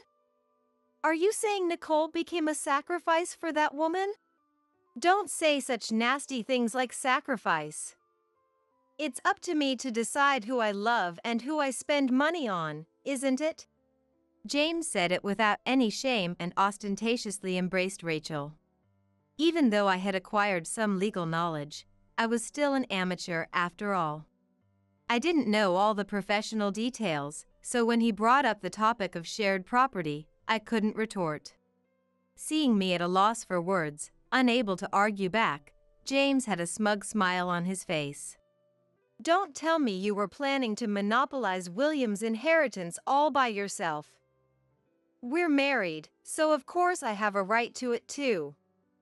Besides, you'll probably just waste it anyway. What do you mean, waste it? I won't waste my father's inheritance. You're already wasting it. Nicole's tuition. You used William's inheritance for that, didn't you? What else would you call this but a waste of money? It's not just the inheritance. I've been keeping this from you, but I've actually been investing too. I didn't want to rely solely on my father's inheritance. When James found out that I had been making some profit from investing, he smirked. That's subject to division of property too. We'll divide William's inheritance and the investment profits. Of course, I have a huge advantage since I'm the one working. You'll barely scrape by, I suppose? Rachel, who was next to him, laughed along with James. I bit my lip in frustration, but there was nothing more I could do. Then Nicole lightly patted my shoulder and said, "It's okay, Mom. These people won't get their way. I'll teach them that reality isn't so sweet. Hey. It's pointless to act tough after coming this far. You've essentially lost. If you're joining the adult world, you should graciously admit defeat. Sorry, but Grandpa's inheritance doesn't become marital property." What? James, who had been laughing loudly, fell silent as if time had stopped, his mouth agape. It seems like you were counting on Grandpa's large inheritance, but the inheritance was passed down to Mom alone. So unlike other shared property, it won't be distributed to you, Dad. That's ridiculous. You're lying. You think you can trick us because we're amateurs when it comes to the law, don't you? Nicole sighed in exasperation. Then we can have a showdown if you want. Why don't I consult with the law school professor I'm always indebted to? They might introduce me to an excellent lawyer too. Should we go to court? Wait. There's no need to make such a big deal out of this. James, who had been a successful elite company employee for a long time, probably thought that if his affair led to a lawsuit, it would tarnish his career. It was too late to panic now, and even though everything was his own fault. I understand. I'll give up on the inheritance. I'll agree to the divorce too. I'll divide our shared assets and pay the alimony properly. Of course, I'll make Rachel pay alimony too. So please, just spare me the lawsuit. James pleaded. The one who couldn't stand the situation was Rachel, James' mistress, not us. You've got to be kidding. I absolutely won't pay any alimony. I only dated James because I thought he was rich in the first place. He bought me expensive bags, rings, and even took me on trips and to delicious meals. He gave me such a luxurious life, so I just assumed he was wealthy. That's right, I'm one of the victims who was deceived by this man too. Well then, shall we file a lawsuit? Nicole laughed. That's what I want. Stop it. Rachel, give it up. If we go to court, we have no chance of winning. Please, Rachel, calm down. I'm begging you, please accept it. James desperately restrained Rachel, who had lost her mind and started rampaging. Well then, please excuse us for today. James said, even though it was his own house, and dragged Rachel's body out as she desperately resisted. I wonder if Dad will stay at a hotel today? Let him do what he wants. It's already late today, so I'll go to the courthouse tomorrow to get the divorce papers. I also need to find a job and a place to live. I wonder if there are any good listings. After that, James and I finalized our divorce. Well then, thank you for everything up until now. I wish you happiness for many years to come, I said with a smile and waved to James, but it seems James and Rachel's relationship deteriorated to the point where it couldn't be repaired. According to rumors, even at work, the two of them would have huge fights every chance they got. Or rather, Rachel would curse at James without regard for who was watching. Naturally, the fact that they were having an affair became known to those around them, and James couldn't endure the cold stares from his colleagues and subordinates, eventually being forced to quit. It's all over. I have no one but Misty now. Despite everything that's happened, I really do need you too. So please, come back to me. Give me another chance. Saying that, James came to my workplace where I had started working, but it was so troublesome that I called the police without hesitation. This is a matter between husband and wife. Outsiders have no right to interfere. However, our divorce had already been finalized, so James was mercilessly taken away by the police officers who had rushed over. James didn't end up getting arrested, only receiving a stern warning, but he didn't learn his lesson and this time barged into the university Nicole attends. There too, he was pathetically turned away by the security guards, and James, still unable to give up, went to the apartment where Nicole lives. However, the moment he opened the front door, there stood a sturdy man. Surprised, James reportedly ran away. At this time, the person visiting Nicole's room was Kevin, a member of the rugby team at the same university who was dating Nicole. Nicole was in the back room, so she didn't notice, but later Kevin told her about the incident. She burst out laughing and couldn't stop, and she called me to share the story too. Having lost his source of income and depleted his savings, James found himself homeless, living on the streets. One day, as I was walking past the park, I caught a glimpse of a disheveled James diligently carrying cardboard boxes. I tried to leave the area quickly, hoping he wouldn't notice me. At that moment, a female acquaintance happened to call out to me. "Isn't that man your ex-husband?" No, not at all. I don't know him. I denied instinctively and fled from the woman as well. Time passed, and Nicole brought Kevin, the man she was dating, to our home. "This is Kevin. Nicole and I are in a relationship with the intention of getting married," he introduced himself. Kevin might have been a bit too serious at times, but he seemed sincere, which was what mattered most. As we reminisced about my late father, Nicole declared, You know, I'm definitely going to pass the bar exam and become a lawyer. I want to become a lawyer so I can help people in need. I want to be a hero, just like Grandpa. Suddenly, I felt a gaze upon me and turned around. My father's photograph was smiling gently, as if approving of her aspirations. My mind was already swelling with the idea of living with my son, Thomas. There should be no problem using the spare room as a bedroom for Thomas and his wife, Jessica. Just then, I received a call from my daughter, Dorothy, on my mobile phone. Thomas called me. He's already contacted you too. That means he must have called you as well, Mom. Yes, he did, about 10 minutes ago. Thomas, who hasn't reached out in 18 years, said he's okay with living with me. It seems Thomas has grown up without me realizing. Then, on the other end of the phone, Dorothy sighed. Thomas has no intention of taking care of you, Mom. Before calling you, Mom, he called me. Guess what he said? He asked if he could live with me. Thomas told me he wanted to live with me. Jessica agreed as well. That's definitely a lie. He only turned to you because I refused. Our dream of living together was falling apart. The dream of living together, which had been growing inside me, was crumbling apart. I just got a call from Thomas saying he's going to live with you, and he sounded so excited. He plans to live there without working.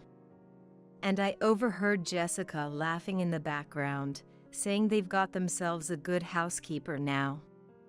There's no way people like that will take care of you, Mom. My inflated expectations turned to hatred. What a predicament. I wonder if there's any way to get Thomas and Jessica to leave. I decided to seek advice from Dorothy. My name is Mary. I'm just an ordinary housewife you'd find anywhere. I lost my husband, Matthew, last year after living together for many years. Currently, I live alone in the suburbs of the city. Our children have moved out, and we had planned to enjoy a leisurely life together after retirement, but Matthew passed away suddenly. The rooms felt spacious for one, contrary to their actual size.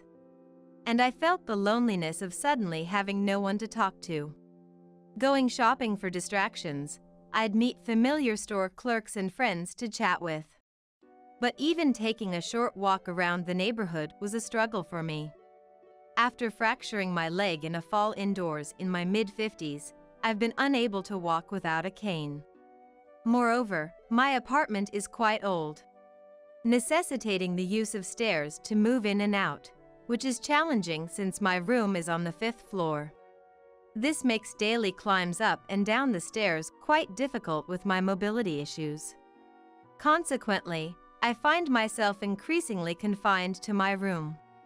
Fortunately, I have the inheritance Matthew left behind, so I won't struggle financially for the time being, but I'm more worried about becoming mentally isolated. Dorothy visits once a week to check on me. She runs a home-based restaurant and brings leftovers to share, which brightens my mood a bit, but I feel lonely again once she leaves. I've had no contact with my son, Thomas, since he left home after graduating high school. And I have no idea where he is or what he's doing. I had resigned myself to the fact that he's always been that way and wouldn't likely visit. Then, seeing an advertisement for a real estate agent in the newspaper, I thought it might be time to move into a barrier-free home. A barrier-free home would eliminate the need for stairs, making outings, including shopping, much easier. A small house would suffice, affordable with Matthew's inheritance.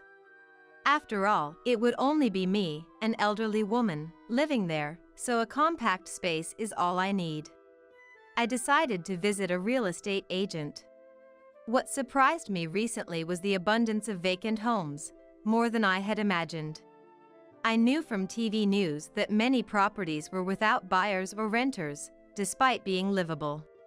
Some were equipped with ramps and handrails for barrier-free access. I thought it was a waste, but according to the real estate agent, these homes were often vacated by elderly individuals who moved to facilities soon after renovations. The size and number of rooms were just right for me, and the purchase price was about 80% of what I had expected. Plus, the location, within walking distance to supermarkets and parks, encouraged me. A light walk would be possible, promising a healthier retirement life than staying cooped up at home. I began to fantasize about installing playground equipment for Dorothy's grandchildren to play with if she ever had any. How about it? I've decided. This is the place.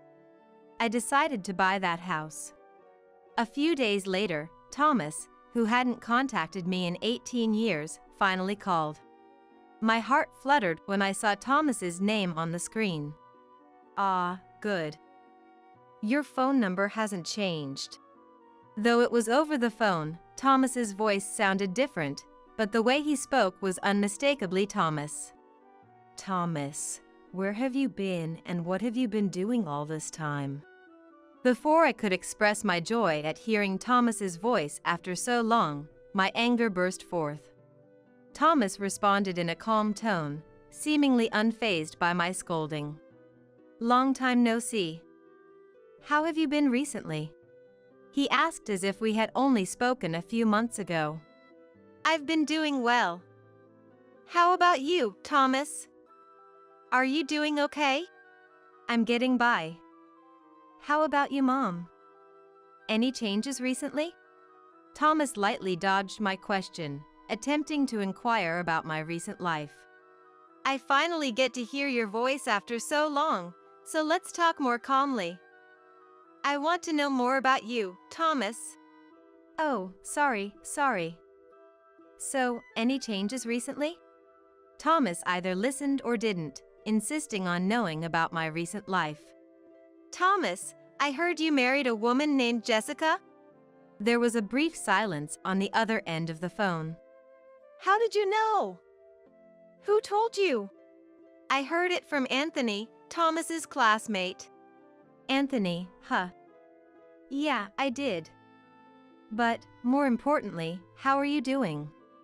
I was frustrated by Thomas's reluctance to talk about himself. But hearing Thomas's voice for the first time in 18 years made me tear up. Happy that he was alive and well, regardless of his whereabouts. If you got married, you should have told me properly. Come visit sometime and introduce Jessica, okay? I said in a scolding tone, hiding my happiness from Thomas. Got it. But how are you, Mom? Are you managing okay on your own? I wondered why he avoided talking about himself. Thomas was keen to know about my life, but refused to talk about his own, making it feel like he was avoiding the subject. Is everything not going well? What are you working as? Can you make ends meet? I work part-time, but I'm getting by. Tell me more about you, Mom. Since Thomas was so fixated on my life, I decided to give in and tell him about my current plans. Actually, I'm thinking of moving from my current house to a barrier-free detached house. So, that story was true. I could sense excitement in Thomas's voice. What kind of house is it? It's bigger than the one you're living in now, right? How big is it? How many rooms does it have? How big is the yard? Thomas bombarded me with questions, which surprised me. Calm down, Thomas. What's gotten into you? Then, Thomas's tone softened as if he had come to his senses. No, it's nothing. Don't worry about anything, Mom. I was concerned by Thomas's phrasing.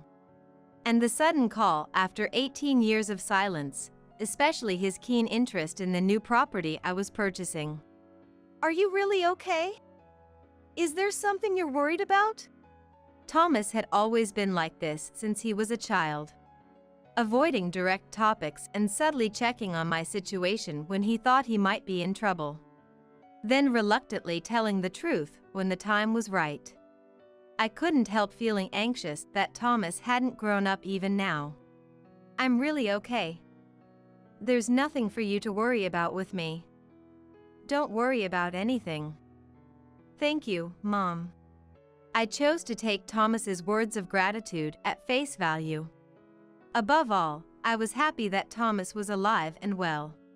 Come visit sometimes. Bring Jessica along. If you let me know in advance, I'll prepare a meal and wait for you. About that. Thomas hesitated to continue. I sensed that Thomas's true feelings would be revealed in his next words. Speak up if you have something to say. We're thinking about living with you, Mom. At those words, my heart leaped. Even though Dorothy comes to visit once a week, it's lonely without someone around. The idea that Thomas proposed living together was a joy for me. Really? What does Jessica say? Is she okay with it? Hearing about mother-in-law and daughter-in-law conflict being common, I couldn't deny the possibility of Jessica being against it even if Thomas was fine. But Thomas confidently assured me there was no need to worry. Jessica's okay with living with you too. You know, given your age, it would be tough on you to be alone, right? Thomas and Jessica must be worried about me getting older. Their kindness brought me to tears. Leave your care to us. We want to make up for leaving Mom alone for 18 years. It means a lot to hear you say that. Are you sure, Thomas? Of course. It was Jessica's idea, actually. She wants to take care of you, Mom, so don't worry. Saying that, Thomas laughed on the phone, but I felt uneasy. I couldn't quite explain it, but something about Thomas's tone seemed too cheerful. Yet, I chose to interpret it as happiness about our living together. After hanging up the call with Thomas, my mind was already filled with plans for our life together. I imagined the layout of the new house we planned to buy. The spare bedroom could be for Thomas and Jessica, no problem. Losing Matthew and not having anyone to talk to, I often found myself talking aloud. But I didn't feel lonely now. Thomas had said he was okay with living together. So had Jessica. I couldn't ask for more happiness.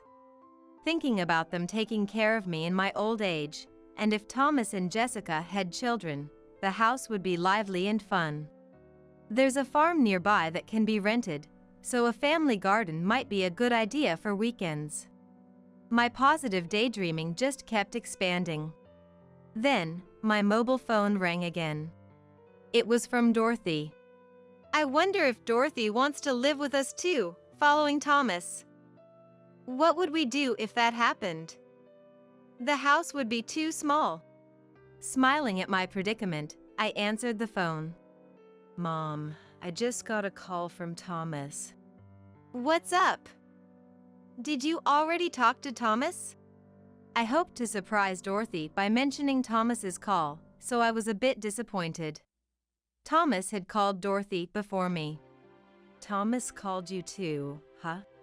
Yes. About 10 minutes ago.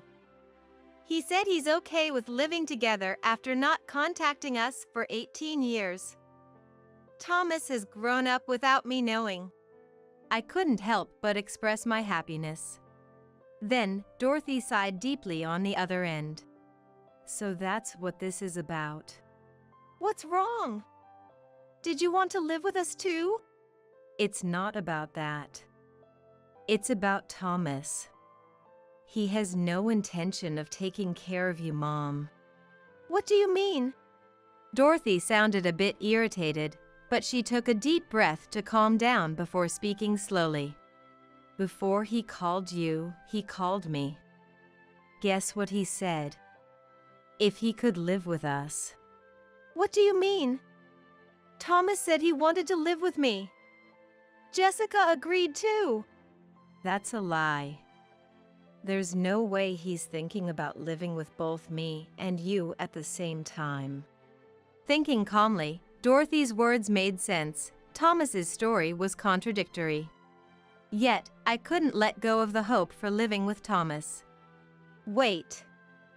I'll call Thomas again and find out what's going on. It's useless. He'll just talk his way out of it with some flimsy excuse again. Listen, Mom, you absolutely must not get involved with him. He'll sweet-talk you, and you'll end up being deceived. Dorothy stopped me with an unusually stern tone. I was at a loss for words in response to Dorothy's attitude, which allowed for such harsh criticism of Thomas. He's probably struggling with living expenses, so he thought about living at my place first. But after I refused, he reluctantly turned to you. Dorothy regained her composure and spoke to me in a calm manner, as if advising me. I was beginning to think something was off with Thomas, too. He never talked about his own situation, but bombarded me with questions about mine, especially about buying a new house. In my joy at the thought of living with Thomas, I might have been all too ready to be duped, despite my doubts. It seems Thomas has just gotten better at lying, not that he had a change of heart. The dream of a happy life surrounded by family that had grown in my mind crumbled to pieces. I got a call from him just now about living with you, and he sounded way too pleased about it. He plans to live there without working. Dorothy went on to share some shocking truths Jessica had let slip. And I overheard Jessica on the phone saying, "Now we have a good housekeeper." She was laughing about you like that. Hearing this, I was stunned. What on earth do Thomas and Jessica think of me? People with that kind of mindset could never take care of you, Mom. My hopes for Thomas had vanished. More than anything, I didn't want the no-good Thomas living in the new house I had put a deposit on. The betrayal turned into resentment over time. It's troubling. Is there any way to kick Thomas and Jessica out? I decided to seek Dorothy's reliable advice. Thomas, perhaps thinking his motives weren't yet apparent, texted me his phone number. The message came with it, "This is Jessica's number," implying that I would need it to communicate frequently with Jessica from now on. But having been informed by Dorothy of Thomas and Jessica's true intentions, I had completely abandoned any hope for Thomas. No matter how sweetly he might approach me now, I had no intention of welcoming him. Whether he apologizes in front of my house or whatever he does, as far as I'm concerned, I never had a son named Thomas. From now on, I've decided Dorothy is my only child and dear family. The precious things Matthew left behind won't be taken by Thomas and Jessica, who never cared about their parents. Not even when Matthew was hospitalized and sick did Thomas show his face or contact us. From now on, whatever happens to him, I couldn't care less. He's a stranger to me, not my son or anything. Presumably after getting my number from Thomas, Jessica began calling frequently, but I decided to completely ignore her. Getting irritated by the persistent calls every day, I finally decided to block her number. The call log showed 37 missed calls, but I never returned any, and the contact from Jessica ceased. She might still be trying to reach out, but having blocked her, it doesn't matter to me anymore. How have you been? Any contact from Thomas? Occasionally, Dorothy comes by after work with leftovers from the restaurant and checks in on me, but I just smile and shake my head. There's no contact because I blocked the calls. It's been stuck at 37 missed calls. I wonder if their phone bill is the one that's really suffering?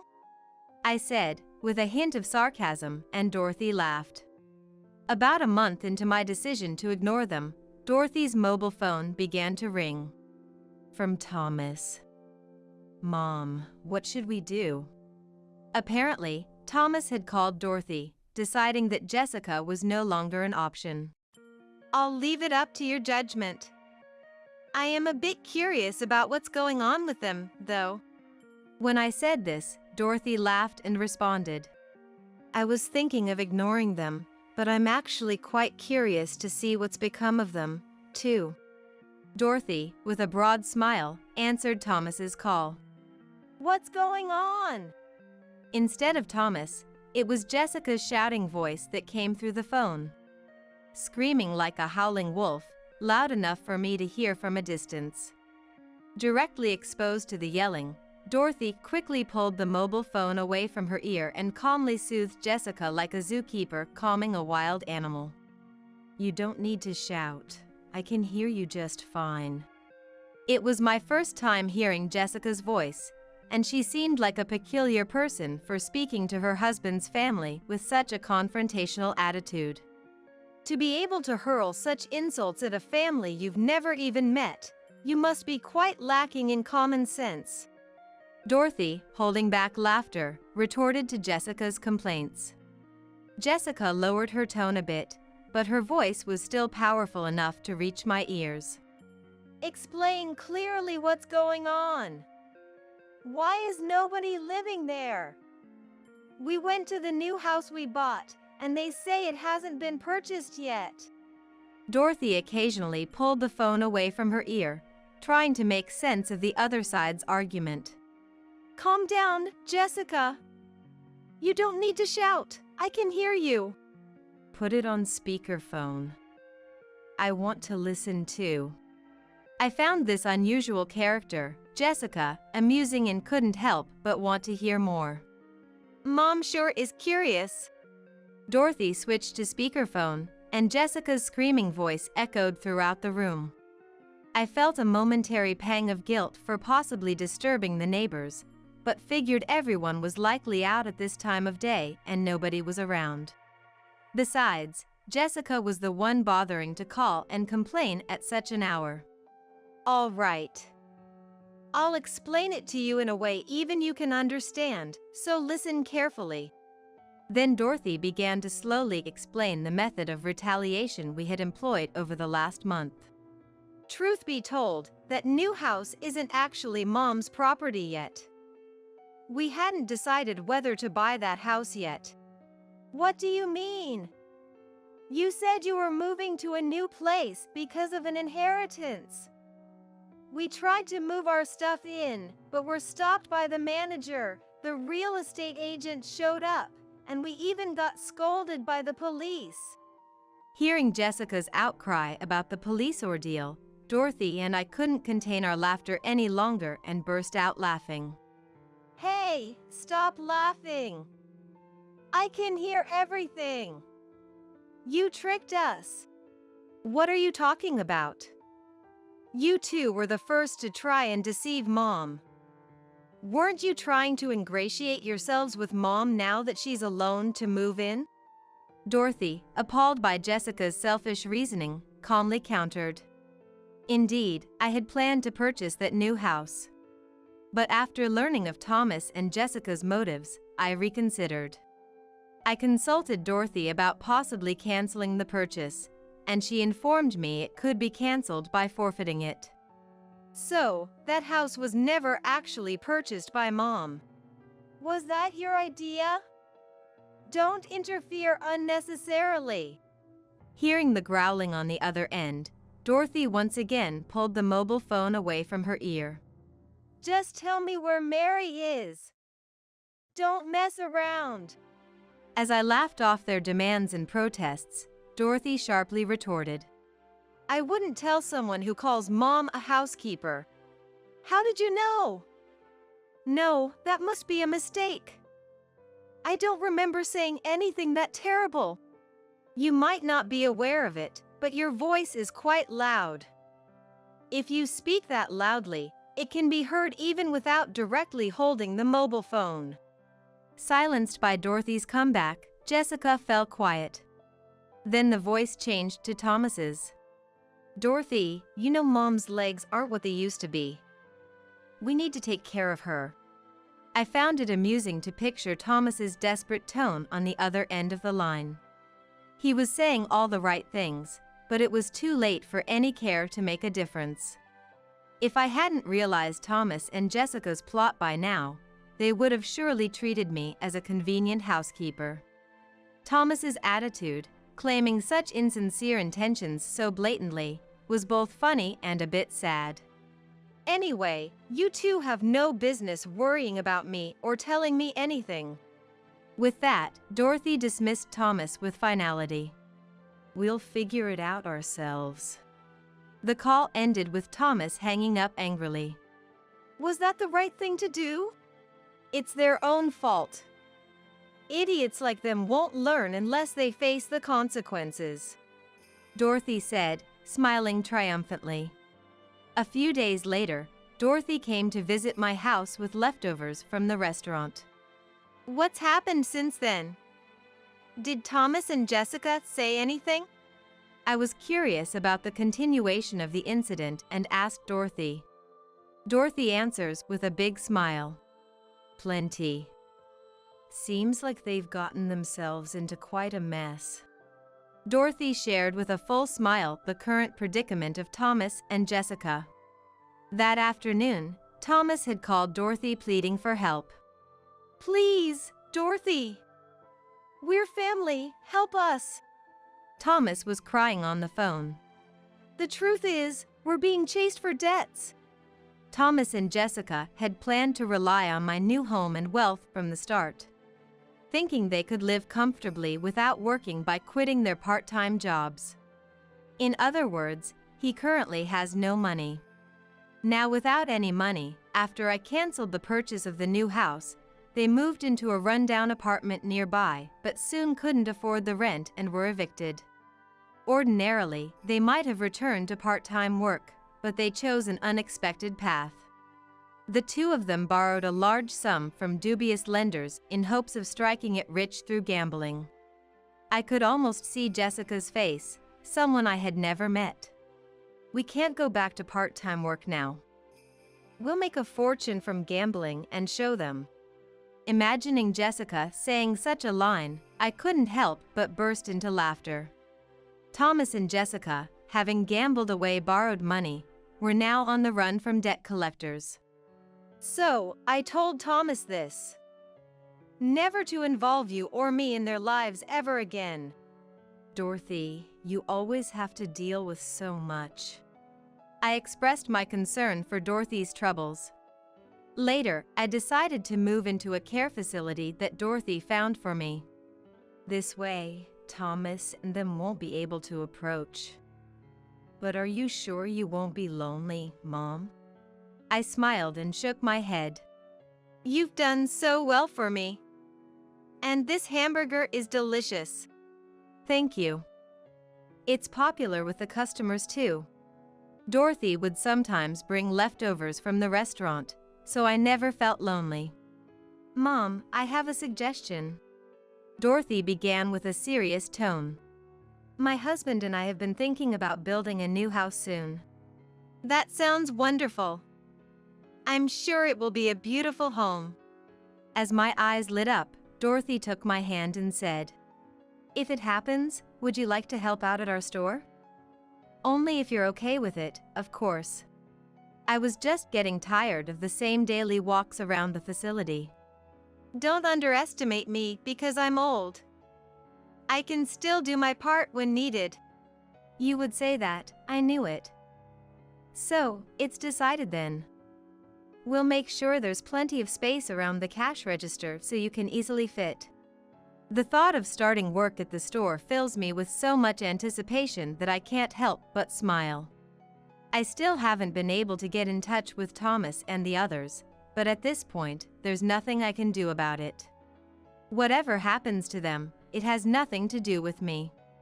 Watched over by my beloved Dorothy, I've sworn to myself that I'll live my life without worrying about Thomas anymore. Megan is completely useless as a wife. I quietly opened the front door, thinking no one would be in the living room, but the voices stopped me in my tracks, and I found myself holding my breath, straining to listen. Maybe it's because she didn't have parents to teach her proper manners, but at least give her credit for trying. She's trying, sure, but in all the wrong ways. Maybe she just doesn't understand her own worth. Effort alone doesn't change anything. In that moment, I couldn't care anymore. They spoke about me however they pleased, oblivious to my feelings. I was tired of being their obedient puppet.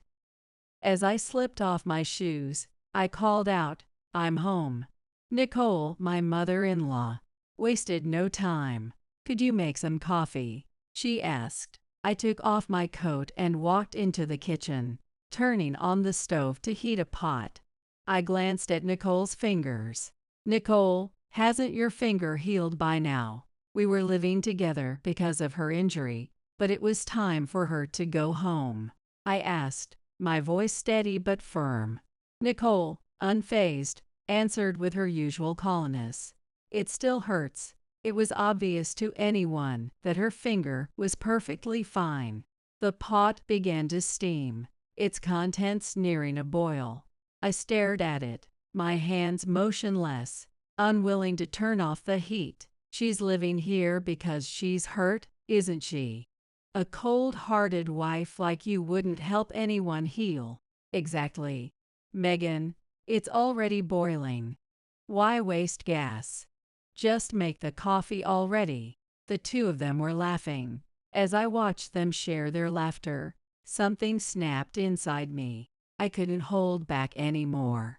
Fine, I'll leave. You two can enjoy yourselves without me, I said, turning off the stove and grabbing my coat again. My name is Megan.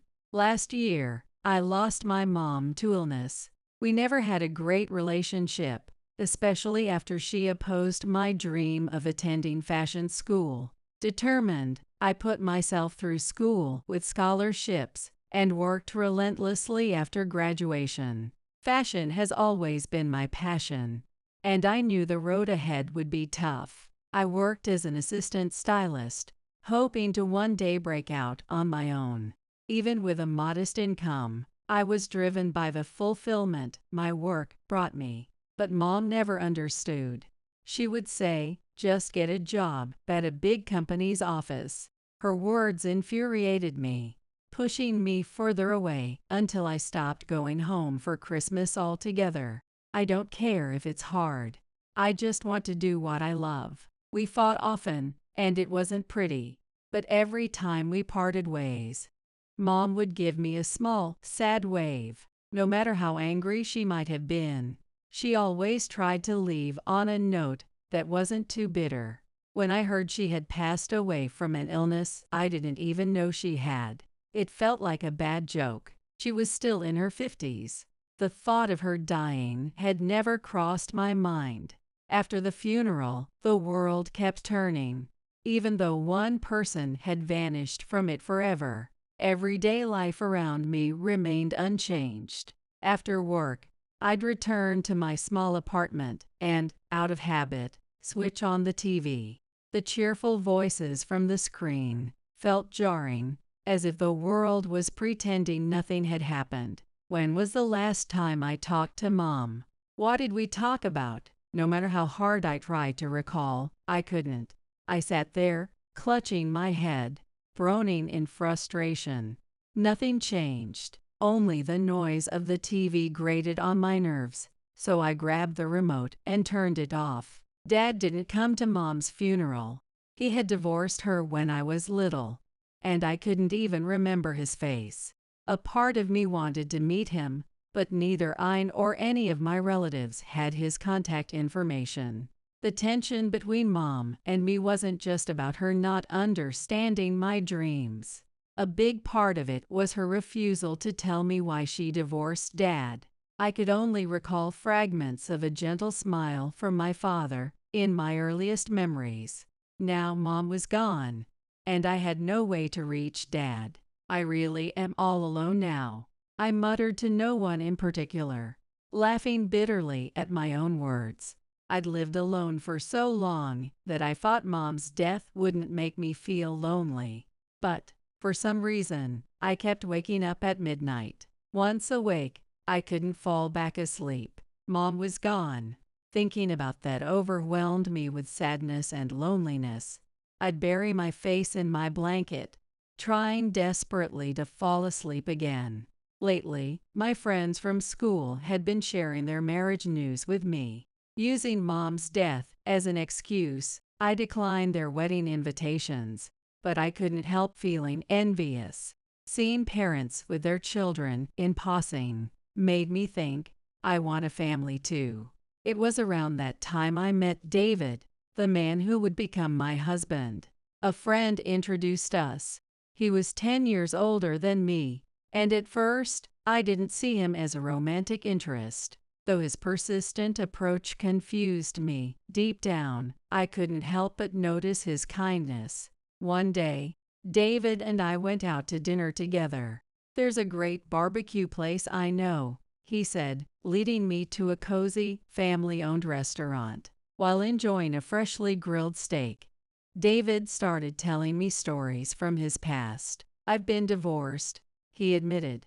"My ex-wife cheated on me. We didn't have kids, so I decided to end it." "Oh, I see. She was beautiful but really high-strung.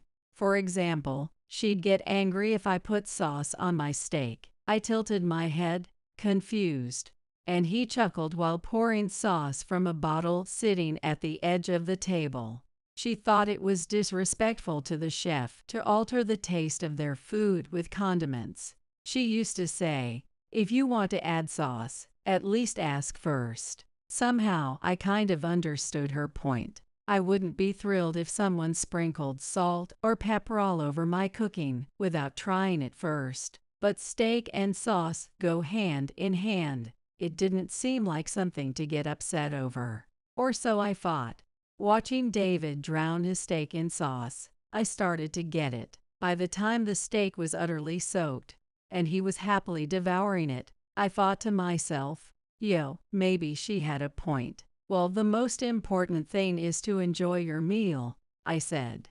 David grinned at me, his cheeks stuffed like a chipmunk. That boyish expression of his struck me as oddly endearing. Still, the fact that he'd been divorced lingered in the back of my mind. Even after we started dating, I couldn't stop questioning whether continuing this relationship was the right thing to do. I didn't want to waste my time on a love that wouldn't last. But David always planned our dates with care, sparked engaging conversations, and took the lead, making me feel secure. Over time, I began to see him as someone I could marry. You should meet my mom next time. She'd be so happy. One evening, as we were having dinner, David said something unexpected. He was busy covering his meal with a generous amount of pepper and sauce, as usual. Could you at least try a bite before adding all that? I asked, half exasperated. Nah, it's my first time at this place. I have no idea what it'll taste like, he replied. A question mark practically popped up above my head, but as I watched him enjoy his meal, I found myself letting it slide. Hearing David talk about his family stirred a warm feeling deep inside me. He told me that his father had passed away a few years ago. Since then, he had been living with his mom, Nicole, to keep her company. To me, that seemed like the ideal picture of a caring family. When I first met Nicole, I was a little nervous, but she welcomed me with kindness. That warmth put me at ease. And before I knew it, we'd grown close. Looking back, it didn't take long for us to develop a friendly relationship. After 2 years of dating, David and I decided to get married. Planning the wedding was surrounded by the excitement and joy of those around us, with plenty of advice from David and Nicole. Their guidance was sometimes reassuring and other times a little overbearing, but in the end, I truly felt we'd had a beautiful wedding. At that time, I wholeheartedly believed our future would be nothing but bright. 3 months into our marriage, we settled into an apartment near David's family home and gradually adjusted to our new life together. One weekend, I was cleaning our apartment while David played video games in the living room. Suddenly, his smartphone rang. "Hello, what's wrong?" "Really?" The call was from Nicole. Though David didn't explain much at the time, he had received shocking news. Nicole had suffered a severe injury. David rushed to the hospital, leaving me anxious and uneasy. A few hours later, I got a call from him. "How is she?" I asked nervously. David's voice sounded serious as he replied, "I'm bringing Mom home for now." Not knowing the full extent of Nicole's injury only added to my apprehension. Shortly after, David returned with Nicole in tow. Her left hand was wrapped in bandages, her face pale and drawn. David helped her to the couch, saying with complete certainty, "A sprained finger must hurt a lot. Don't worry, Mom will take care of you until your hand heals." I couldn't help but look back and forth between David and Nicole in disbelief. Is a sprained finger really something to be this concerned about? I thought to myself, but I kept my doubts to myself. Nicole, however, looked so apologetic that it drained any frustration I felt. "Megan, I'm so sorry," My left hand hurts so much it's embarrassing. Growing old is such a curse. I'm sorry, truly sorry. She apologized over and over, looking genuinely remorseful.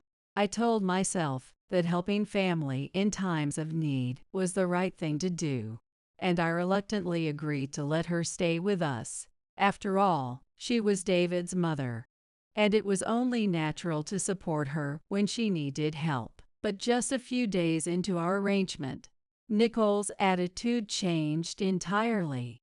Whenever I cooked dinner, she'd have some complaint. This is too bland. Add more salt, she would demand, scrutinizing the plates on the table with disapproval. Nicole also insisted on having dinner promptly at 7 p.m. every evening, with no exceptions. Even a 5-minute delay was unacceptable. David and Nicole, you both use too much salt and sauce. It's bad for your health, I pointed out one evening. As David's wife, you should be more considerate. Your job is to cook the kind of meals David likes. I understand that, but I'm also trying to think about his health. I counted. David's ex-wife said the same things over and over. All you modern women are the same face, same words. Oh, how tiresome. I was at a loss for words. Dragging my exhausted body to the corner of the kitchen, I let out a heavy sigh. David, noticing my mood, smiled gently at me, smartphone in hand, still playing his game. You should listen to what Mom says, Megan. She's a pro in the kitchen, he said casually. That's right, Nicole chimed in. I've been doing this for decades. Don't think you can just get it right so easily. Her patronizing tone made my frustration bubble up even more. Day by day, my irritation grew. Nicole, citing her injured hand, spent her days sprawled on the couch watching TV. Whenever I vacuumed, she would loudly turn up the volume, ignoring my efforts entirely.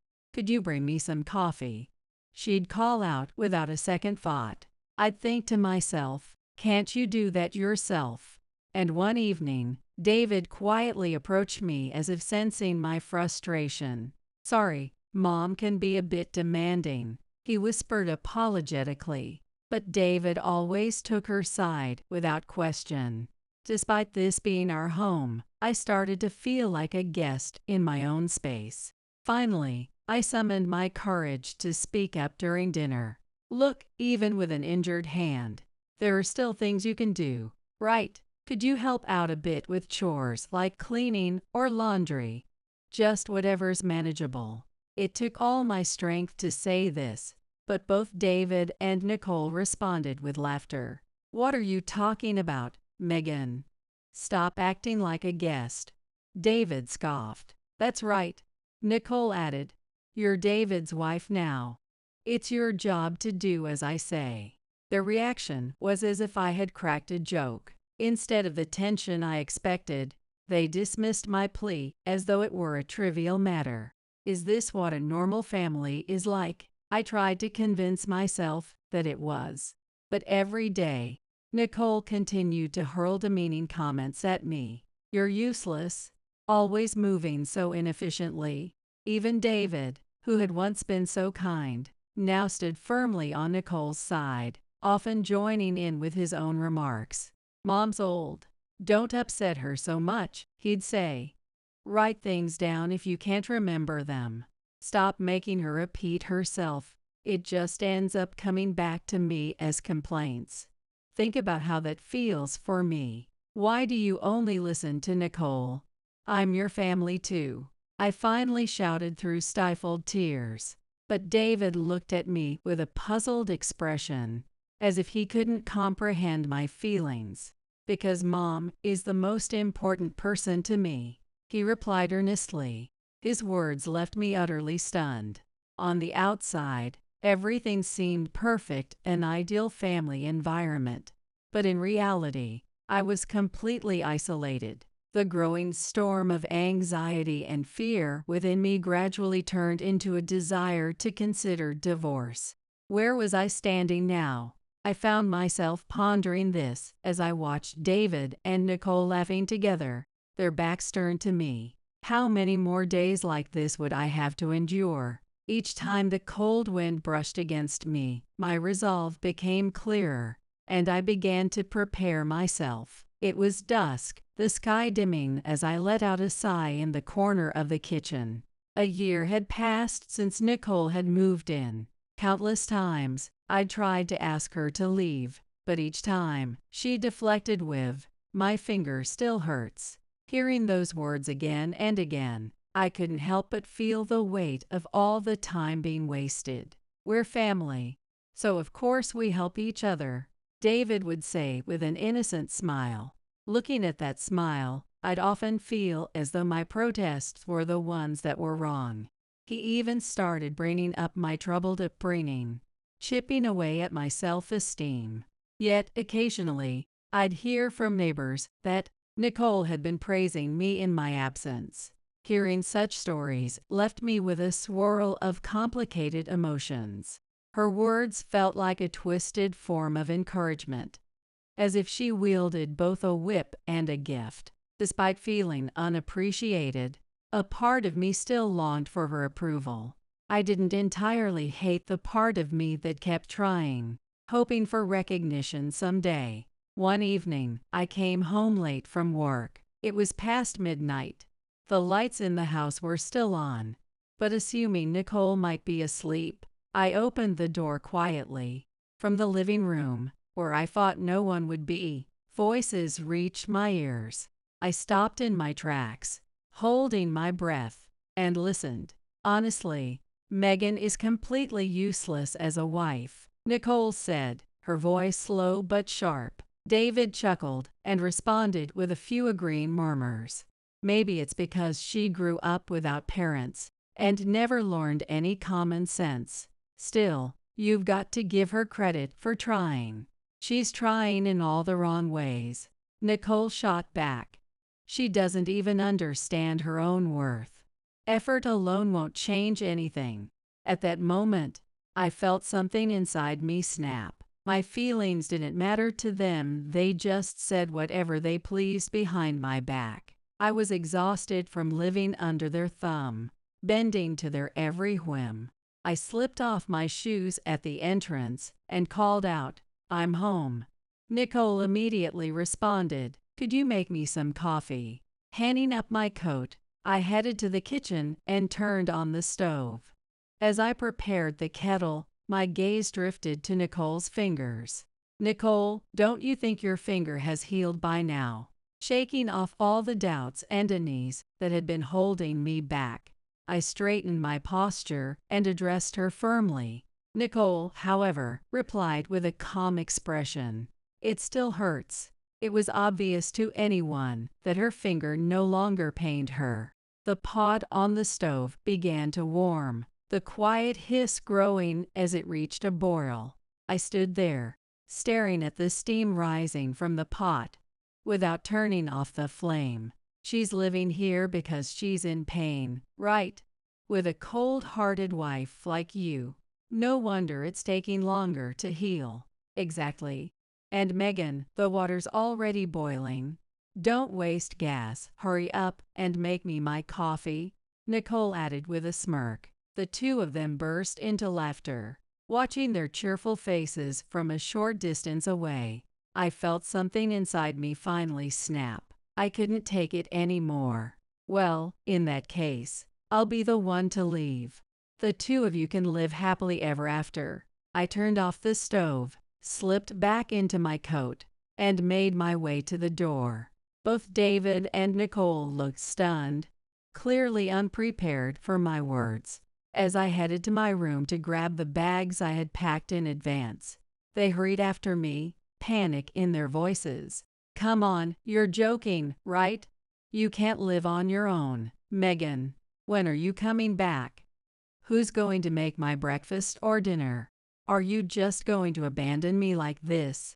Nicole cried out. Ignoring their commotion, I started packing my clothes into a couple of bags. I had always been the type to own little, so all my belongings fit neatly into a travel suitcase and a backpack. For a whole year, I've endured this. Megan, don't you know? Being a woman means enduring things after marriage. You endure, and you endure, and that's how you live. Understand? Nicole said matter-of-factly. No, I don't understand, I replied bluntly. Hopeless, Nicole muttered, throwing up her hands. Mom, let's just let her go until she calms down, David said, sighing and slumping his shoulders, as if I was the one being unreasonable. For 1 year.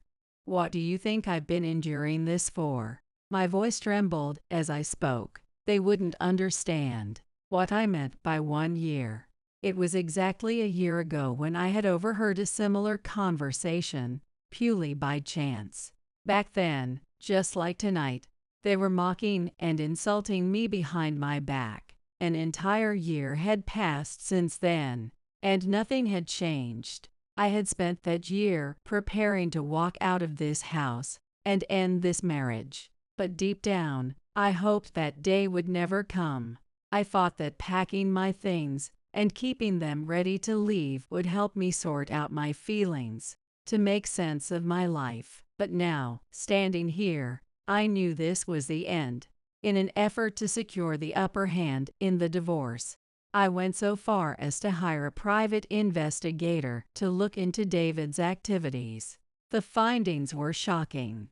This man had been cheating on me. With all the recordings of the verbal abuse you've hurled at me and the solid proof of your infidelity, I have everything I need. Goodbye. As I finished speaking, both David and Nicole turned pale.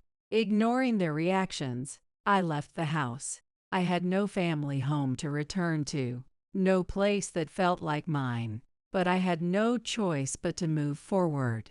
Stepping out of the warm glow of the apartment, I was greeted by a dimly lit street stretching out before me. A few days later, I found myself staying at my Aunt Amanda's house. She was my late mom's sister, someone I'd had very little contact with over the years. Even so, she was the closest thing I had to family. Relying on her was a last resort, something I felt uneasy about, but I had no other option. When I briefly explained my situation to Amanda, she immediately agreed to take me in. Never married and living alone for as long as I could remember, she simply said, "Use the room as you like." Amanda bore a striking resemblance to my mom, reserved, with eyes that seemed cold at first glance. That night, when I fled my house and called Amanda, I arrived at her place expecting the bare minimum, a roof to shield me from the rain. To my surprise, she had prepared a neatly made bed in an unused room and offered it to me without hesitation. The room was modest, with an old bookshelf filled with magazines and photo albums, and a child-sized desk in one corner. For someone who had no children, the presence of a child's room felt like it carried its own complicated history. You're free to use anything in the room or the living room. Make yourself at home, Amanda said in her usual matter-of-fact tone. Though her expression seemed cold, her actions were unexpectedly kind. I took her words to heart and allowed myself to feel at ease under her roof. It was a quiet morning.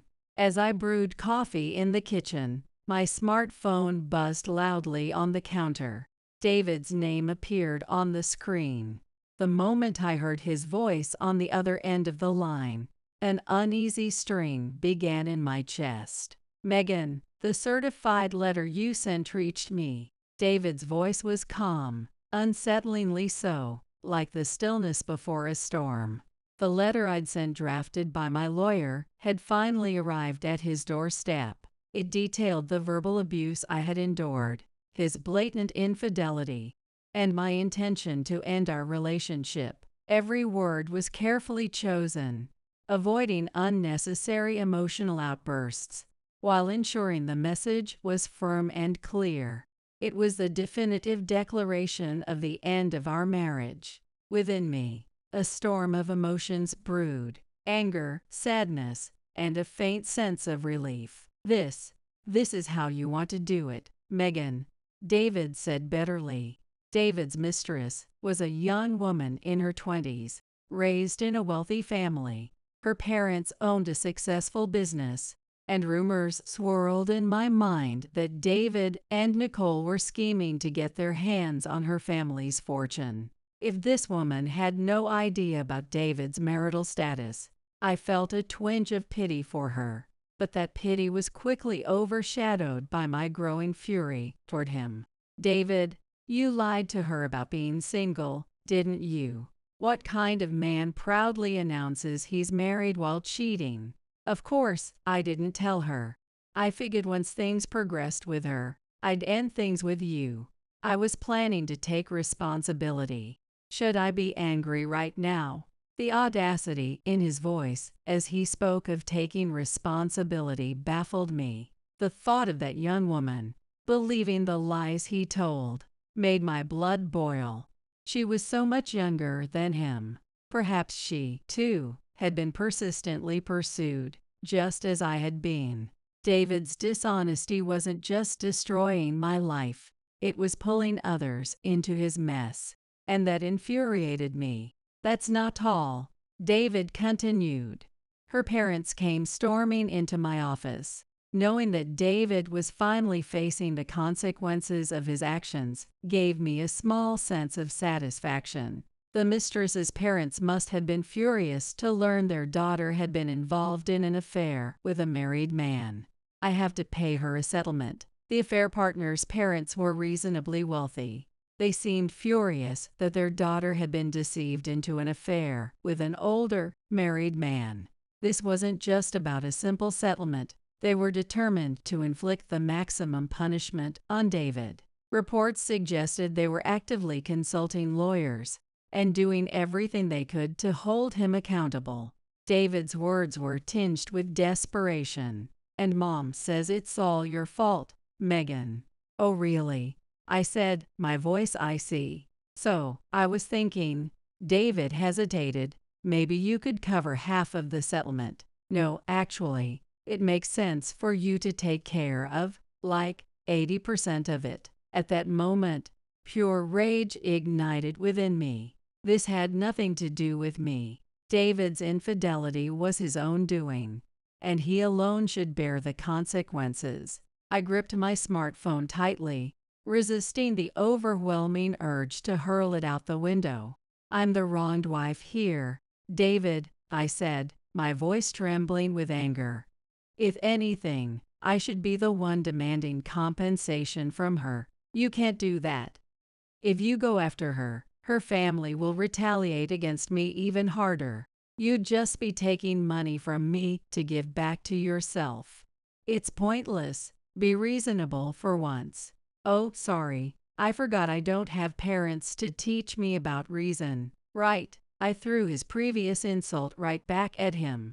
A heavy silence followed before his voice suddenly erupted, filled with rage. "This is all your fault. Your fault her parents showed up at my company." David's anger exploded, his yelling sounding like a desperate attempt to shift blame and hide his own failures. I couldn't help but smile. "So what? There's my position at the company to think about. My status, my reputation, everything is gone, and it's all your fault. If you had just been patient, none of this would have happened. You chose to cheat. Just because I sent a legal notice doesn't mean you can shift the responsibility for your actions onto me. That's incredibly irresponsible, don't you think?" His anger seemed to freeze for a moment. I could almost feel his uncertainty, like he was struggling to come up with a response. He probably didn't know what to say, his brain trying hard to make sense of the situation. "I didn't do anything wrong. But you didn't do anything wrong. You're the one who cheated." I had raised my voice in anger, and it seemed to wake Amanda, who came out from her bedroom. I quickly lowered my tone, muttering a quick apology. "Have you ever thought about how your actions affect other people? The mess your life is in now is not my fault. It's the result of your own choices." David was silent. I could feel his anger dissipating like bubbles bursting. "Don't you ever try to shift the blame onto me again. You have to face the consequences of the choices you made, and that's all there is to it." When I ended the call, I felt proud of the choice I had made. I had regained my ability to protect myself. Amanda retrieved milk from the fridge and poured it into a glass. She handed me the cold milk, and I quietly thanked her. "Are you getting a divorce?" "Yes, of course. He cheated on me. And on top of that, I lived with him like a servant, day after day." "I see. Well, you're welcome to stay here as long as you need." I glanced at Amanda in surprise, but she had already turned her back and walked toward the bathroom to wash her face. Despite not having been close with my relatives, I was moved by how kind Amanda had been to me. I was truly grateful. Later, David and I finalized our divorce, and we became strangers to each other. With time, the weight of the past slowly lifted, and I felt the beginnings of hope for a new future. I would no longer be at the mercy of David. From now on, I would carve out my own life. 6 months passed, living with Amanda, who had the opposite temperament of Nicole, always harsh and loud, was surprisingly comfortable. It was more than just comfortable. It was almost too comfortable. Amanda was a neat freak, always well-dressed, even when inside the house. Being in the fashion industry myself, I could tell that many of Amanda's clothes were high-end brands. When I asked her about it, she explained that she also worked in the fashion industry and received clothing from designers and stylists. Over the 6 months we lived together, I had come to trust Amanda quite a bit. Sometimes, we would have drinks together at night. Amanda liked red wine, and she would slowly sip on bottles I'd never heard of. "You know, I'm in a pretty good place now. I have some time, and my finances are comfortable. But when I was your age, I struggled. I lost everything, family, everything." "Were you not close with Mom?" "We never really kept in touch with relatives. She didn't like me. She was always too busy. Never visited the parents, didn't even cook properly. But me, Amanda stared at the wine left in her glass. I had only ever thought of Amanda as someone who knew my late mother. The room I was staying in had traces of a young girl, probably a child in elementary school. The drawer of a new desk was empty. On the bookshelf, there were picture books and fashion magazines. I didn't feel like Amanda had lost a young daughter, but I wondered if there was a daughter I didn't know about. That daughter could be around my age now. I couldn't help but wonder about the feelings shared between Amanda and my mother. It wasn't something that could be described as sadness or regret, something only Amanda and Mom could have shared. Being an only child, I even felt a little envious of that connection. Then, out of the blue, David started showing up at my office, waiting for me. After work, I would see him standing outside the company gates. When he spotted me, he'd wave at me with a big smile. It wasn't every day, but when I noticed him, I would call a cab from the company, ignore him, and get into the car without a word. But David's presence became a topic of gossip at the company, and people started to look at me oddly. One of my subordinates even told me, "Your ex-husband is stalking you." I was starting to get fed up. I wondered if he was waiting for me again today. After working overtime, I was walking down the dimly lit corridor of the office building, ready to leave. The building was eerily quiet, with only the occasional sound of footsteps making my insides uneasy. The moment I stepped off the elevator, I spotted David. He was waiting in front of the smoking area inside the company. He must have told the security at the gate that he was my husband. With a cigarette in his hand, he looked pale, his eyes unfocused. When he noticed me, He quickly stubbed out the cigarette in the ashtray and rushed toward me. "Hey, Megan. Wait up," David's voice echoed. I decided to ignore him, quickening my pace. I couldn't stop, especially with all the eyes of my colleagues on me. The smell of smoke wafting from the smoking area tickled my nose. Then I heard him shout from behind, "I'll keep coming until you talk to me." My feet froze involuntarily. If he kept waiting for me every day, I couldn't take it anymore. I couldn't just keep running away from him. I steeled myself and turned to face David. As the eyes of those around us focused on me, I felt an overwhelming sense of silent pressure. "David, I need to talk to you. Let's move to another place." I spoke calmly, but David immediately began to plead. His sudden action seemed to shake me, leaving me speechless as he locked eyes with me. "Let's try again. I love you." David's voice echoed through the area.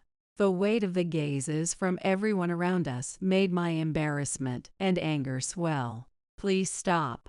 People are watching us. I won't stop until you forgive me, Megan. It's all Mom's fault." "What?" "I was raised by Mom to believe that a good wife is like a housekeeper, so I thought it was your fault for not being able to do it." His words struck me like a fist to the chest. It was true. Nicole had been like a tyrant. The way she demanded cleaning be done a certain way, the exact seasoning for meals, and how she expected an immediate response if she spoke, it was overwhelming. Perhaps David, raised in that environment, was also a victim, just like me. I was at a loss for words, torn by confusion. A Mini Cooper suddenly stopped on the road a little further away. Amanda, in pink pants and a white blouse, got out of the car and walked toward me. It seemed she had come to pick me up for the dinner we had planned tonight. "Megan, I came to get you. Let's go." Well, I was at a loss for how to introduce David, who was kneeling right in front of me. David, unsure who Amanda was, seemed to be sizing her up. "I'm starving. Let's go." Amanda's nonchalant attitude made me want to laugh. Here was a man pleading at my feet, and she was just ignoring him, casually inviting me to the car. It helped me regain some composure. Suddenly, I remembered something about David's ex-wife. David had claimed she had cheated on him. But what was the real story? "David, tell me about your ex-wife. Did she really cheat on you?" "She betrayed me too," David shouted. It was only then that Amanda realized he was someone I knew, and cast a cold stare at him. "Right after the divorce, she got a boyfriend. That's cheating." I was stunned. How had I ever fallen for this person? The murmurs of my colleagues around us grew louder as they listened in. I couldn't hold back anymore. I took out my smartphone and called the police. "Hello, is this the police? There's a disturbance near my company. Please come quickly." A few minutes later, the police arrived, and David was escorted away. Since there was no serious crime involved, he would probably be released soon. Amanda, with her distant gaze, watched as David was taken away. "Don't ever fall for a man like that," she said with a serious expression. After that, I began working remotely for a while. I was still staying at Amanda's house, and David wouldn't know where I was. Still, I would occasionally receive messages from him, calls from unknown numbers. I had a bad feeling, but I decided to answer. "Hello." I answered the phone with anxiety. It was Nicole's voice on the other end. Without greeting me, she started talking about how she had no money left due to the settlement, and how her life had become difficult. She complained that she couldn't do the cooking or laundry as well as she used to when I was there. "When I get married, my mother-in-law also taught me all sorts of things. I'm just repeating the same things. Why am I the only one being blamed?" In the background, I could hear David's crying and shouting. His voice was emotionally charged, lacking any calmness one would expect from a middle-aged man. There were incoherent screams, and all I could make out was, "It's all Megan's fault.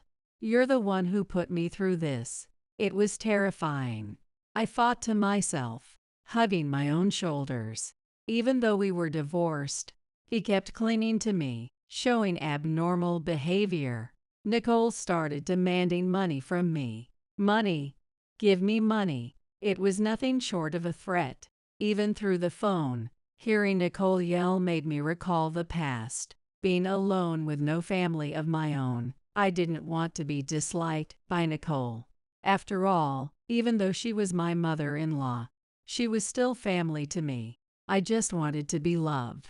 I had worked so hard just to be loved. That was the only thing I wanted. At that moment, Amanda extended her hand toward me. It was a gesture to ask me to hand her the phone. Without thinking, I handed my smartphone to Amanda. Her cold eyes seemed to soften just a little. "Good evening." Who are you? Where's Megan?" "I have nothing to say to you. I'm Megan's aunt. For reasons, I'm taking care of her now. We are like strangers after the divorce, so if you have anything to say, you can go through me." "Aunt."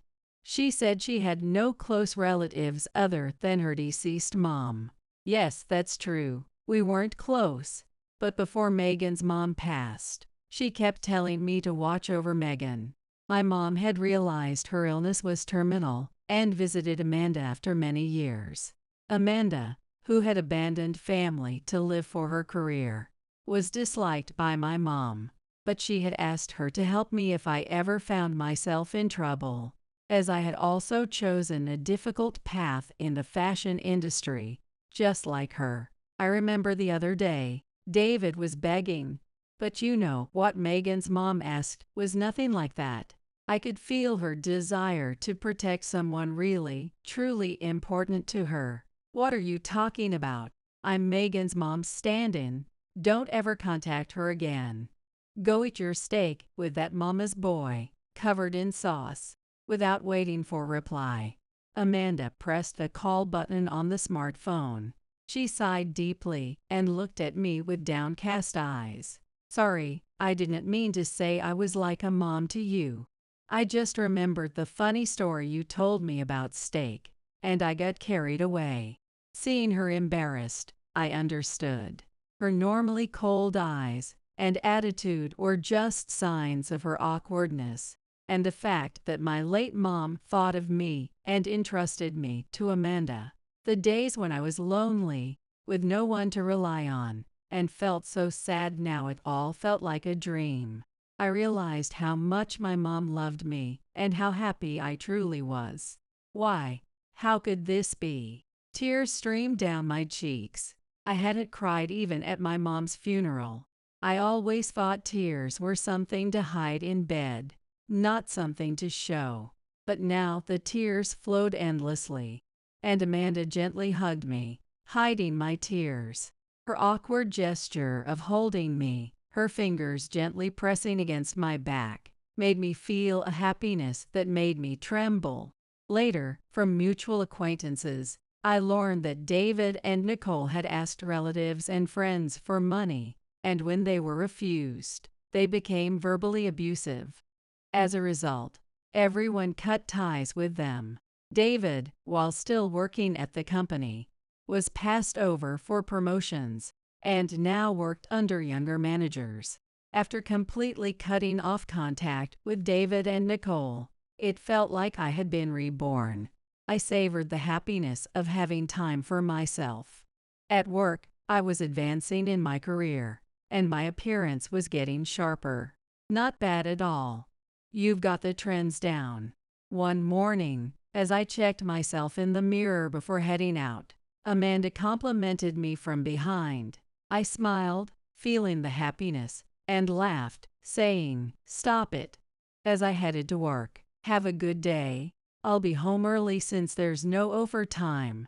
As I waved goodbye, Amanda squinted her eyes in a smile. Her gentle wave reminded me so much of my late mom. Get over here now and pick up the old hag we kicked out of our house because we want nothing to do with her. About a month after my father's funeral, I received an unexpected call from Jackson. He had kicked my mother out of the house and demanded that I take care of her from now on.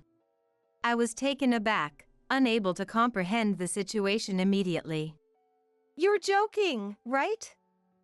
You didn't actually kick Mom out of the house? Come see for yourself. Oh, and I let her take Dad's memorial tablet. Why would you do something so cruel? I have no use for Mom now that we can't get Dad's inheritance. She's just a poor burden, isn't she? I was shocked. Apparently, my late father had debts, and after paying them off, there was no inheritance left. This was news to me. Even worse, Jackson and his wife had been living in the family home all this time. It was outrageous. It's getting dark soon. If you don't come to pick her up, Mom will be sleeping on the streets. How could you be so cruel? I will never forgive you for this, Jackson. I don't need your forgiveness. That's just too harsh. Jackson hung up without hearing me out, and subsequent calls went unanswered. When I managed to reach my mother, she confirmed that everything Jackson had said was true. Angry at Jackson and worried for my mother, I had no choice but to drive over to where she was.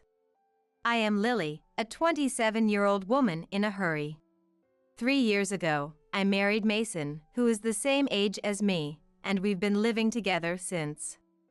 At the beginning of our marriage, we lived with my parents in the family home, but 2 years ago, Jackson and his wife abruptly moved in. They said our presence was making the place crowded, and we were forced to leave. My older brother, Jackson, 8 years my senior, has always been selfish, but his marriage seems to have enhanced that trait. Our family home, where I was born and raised, is a spacious mansion inherited from my grandfather, with extensive land.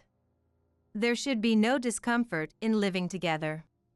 I was not satisfied with the situation and argued with Jackson, but my husband, who hates conflicts, urged us to leave.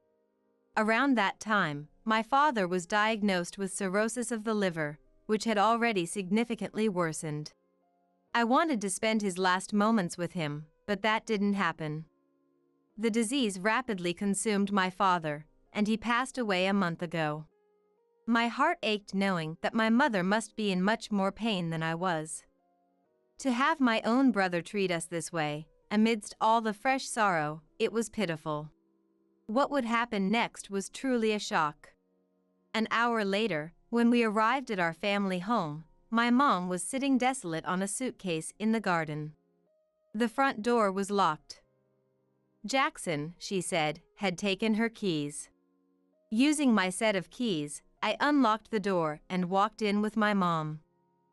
Jackson and Olivia were sprawled on the sofa, nonchalantly watching TV. Is this some kind of joke? Huh? How did you get in? I used my key to open the front door. Isn't it obvious? Slipped my mind. Leave your key, take the old lady, and go. This isn't funny. How can you be watching TV after kicking your own mother out of the house? Besides, if the house remained even after Dad's debts were paid off, Mom has a right to live here. Huh?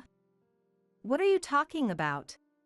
Infuriated by Jackson's dismissive attitude, I stood in front of the TV. Mom has a right to inherit this house. If you can't live with her, you should be the one to leave, Jackson. Shut up. This house is mine.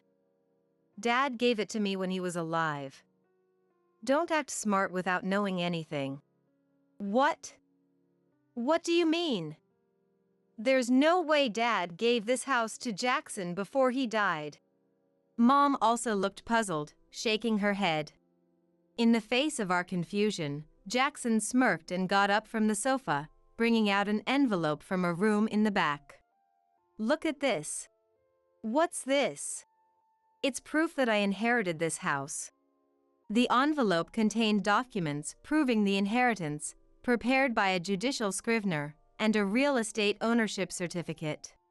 He said that the property had been transferred to his name a month before Dad passed away.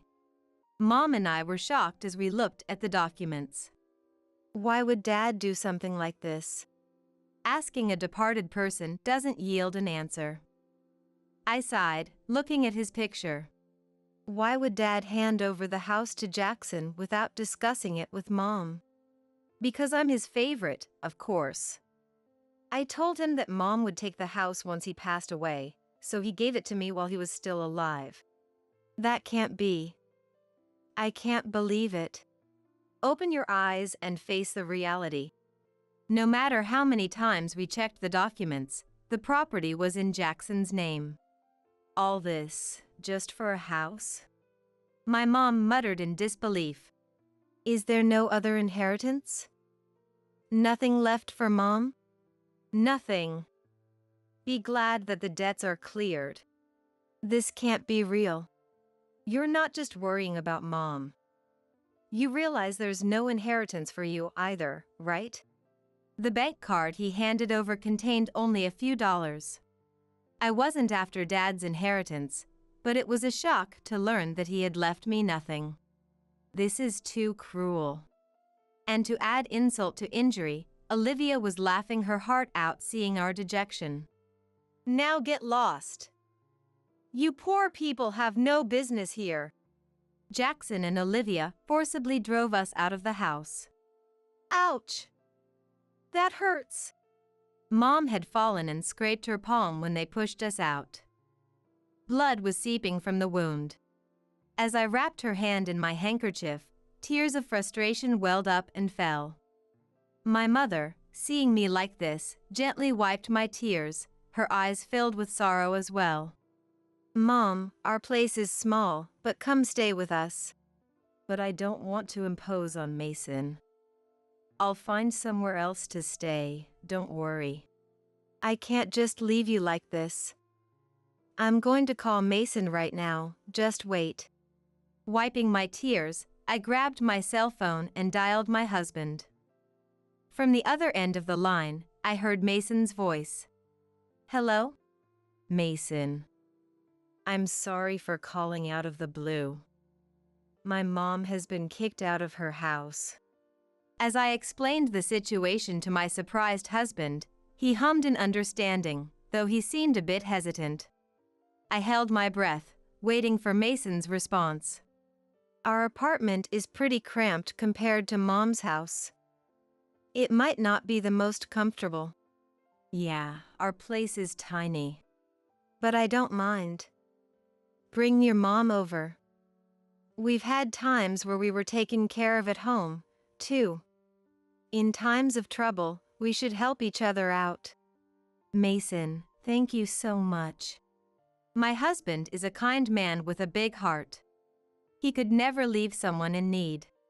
Quickly, we took Mom to our apartment, and from that day on, we lived together. However, living with 3 people in our small apartment was certainly cramped. We don't have enough savings to buy a house yet, but should we move to a slightly larger place? That might be good. I feel bad for your mom in this small space. As my husband and I were searching for properties on the computer, my mom's cell phone rang. After a while, she hung up the phone and said something we never could have imagined. Why don't we live in my Highlands condominium? Wait, what? Highlands condominium? Yes. What do you mean? My mother began to explain, to our surprise. Apparently, my grandfather, who was a wealthy man, was quite a spendthrift and spent all the money he made in a day, on that day. In order to deal with his constant borrowing, my grandmother had no choice but to sell off their farmland and make ends meet. According to my mom, my father was also a big spender. But we don't have any assets other than the house we lived in, so I was really worried about our future. That's why I invested in real estate with the money I earned when I was working before I got married. My husband and I were absolutely stunned. It turns out, in addition to the Highlands condominium, my mom was also managing an apartment building and had made a significant amount of money from her real estate investments. I can't even comprehend this, it's too amazing. I'm sorry I didn't tell you. Anyway, I just got a call from the management company that there's a vacancy in the Highlands condominium. We can move in next month, what do you think? There was no reason to refuse such a generous offer. Plus, it was a Highlands condominium with 3 bedrooms, a living room, a dining room, and a kitchen, located just a 5-minute walk from the station, which was much more comfortable than our current situation. Thank you, Mom. But we may only be able to pay as much rent as we are for the apartment. You don't need to worry about that. No way. We have to do this properly, even if we're family. Oh. I need to tell the landlord that we're moving out. Looking at my husband and I beaming with joy, my mother's face brightens too. Time flew by as we busied ourselves preparing to move in. Before we knew it, we had spent 2 months living in our new home, Highlands condominium. As I was about to head out for some shopping, I was taken aback when the Jackson couple suddenly appeared in front of the condominium entrance. Why are you, a pauper, living in Highlands condominium? Did you hit the jackpot or something? Of course not. Highlands condominium has always belonged to my mom. Jackson and Olivia were both taken aback. What? They exclaimed in unison, looking up at the towering condominium. I couldn't help but burst into laughter at their confused and goofy expressions. Jackson, his face flushing red, began to seethe with anger. That wretched woman! I can't believe she was hiding this from us while pretending to be poor. My mom never said she was poor. You just assumed it, Jackson. Plus, she inherited a large house. What's wrong with that? That's not the point! Don't yell here. It's disrespectful to the other residents. Besides, how did you know I was here? Jackson said that when he couldn't reach my mother, he tracked her down using her mobile phone's location. Why are you trying to contact Mom now, after kicking her out? I bet it's something nasty again. Regardless, if Mom is here, I want to see her. Let me in, now. You must be joking. If you hurt Mom again, I couldn't bear it. If you have something to say, you can tell me. But they kept insisting on seeing my mother without revealing why. The Jackson couple seemed rather flustered. Weren't you living comfortably in your huge family house, just the 2 of you? It's none of your business. Fine, if you don't want to tell me, that's okay. I have to go now. Bye. As I tried to walk past the Jackson couple, Jackson suddenly grabbed my arm tightly. Ouch! Let me go! Just call Mom. Absolutely not. I'll call the police. But Jackson just scoffed at me, as if looking down on me. There's no way the police would come for a simple family argument. Even if they did, there's no way you could sue me for just grabbing your arm. I suppose you're right. It was true, calling the police over something so minor might not only be futile, but also disruptive to others. I felt bad, and ended up not saying anything. Fine. I'll tell my mom, but only if you tell me why you're here. The utility bills for that house are ridiculous. Just for the AC, the electric bill is $500. This is no joke. Their old, traditional house had more than 8 rooms, so it was no surprise that utility costs were high. But even so, a $500 electricity bill seemed a little steep. It was a particularly hot summer, so they probably overused the AC. I thought you would have known that from the start. How could we have known? Mom used to pay the bills. Jackson scratched his head frantically as Olivia fumed. There's no way we would have known. Do you know the property tax for that house is $5,000 a year? What? I can't believe you didn't know.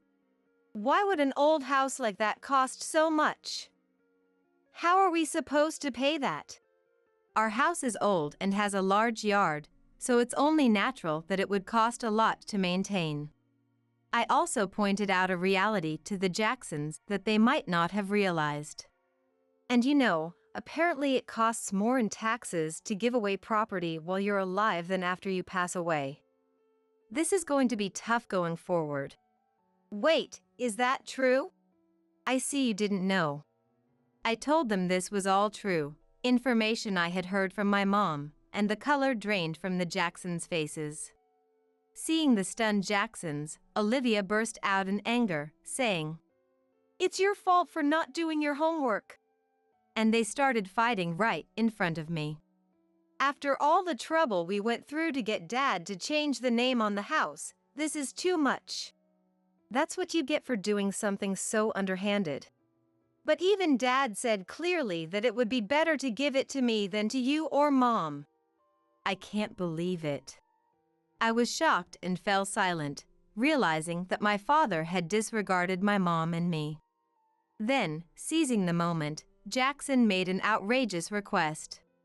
"You can have the house, let's exchange it for this Highlands condominium." What are you talking about? This isn't mine, it belongs to Mom. Please, talk to Mom for me. I beg you. I promise to pass on your message, nothing more. What the hell is that supposed to mean? Feeling ridiculous for even engaging with them, I gave up on shopping and started to head back into the Highlands condominium through the entrance, but the Jacksons tried to follow me in. Their audacity left me speechless. "I'll sue you for trespassing. You just told us that wouldn't be a legal issue." It seems like they won't get the message until they suffer a real consequence. Exasperated, I called out to the management office next to the entrance. "Excuse me, could you please call the security? Someone who's not a resident of the Highlands condominium is trying to force their way in." What? Wait a minute. The security guard, who was on standby 24/7 at the Highlands condominium, came running immediately. With the large security guard in front of them, the two of them were startled, and I warned them once again to avoid the same thing happening in the future.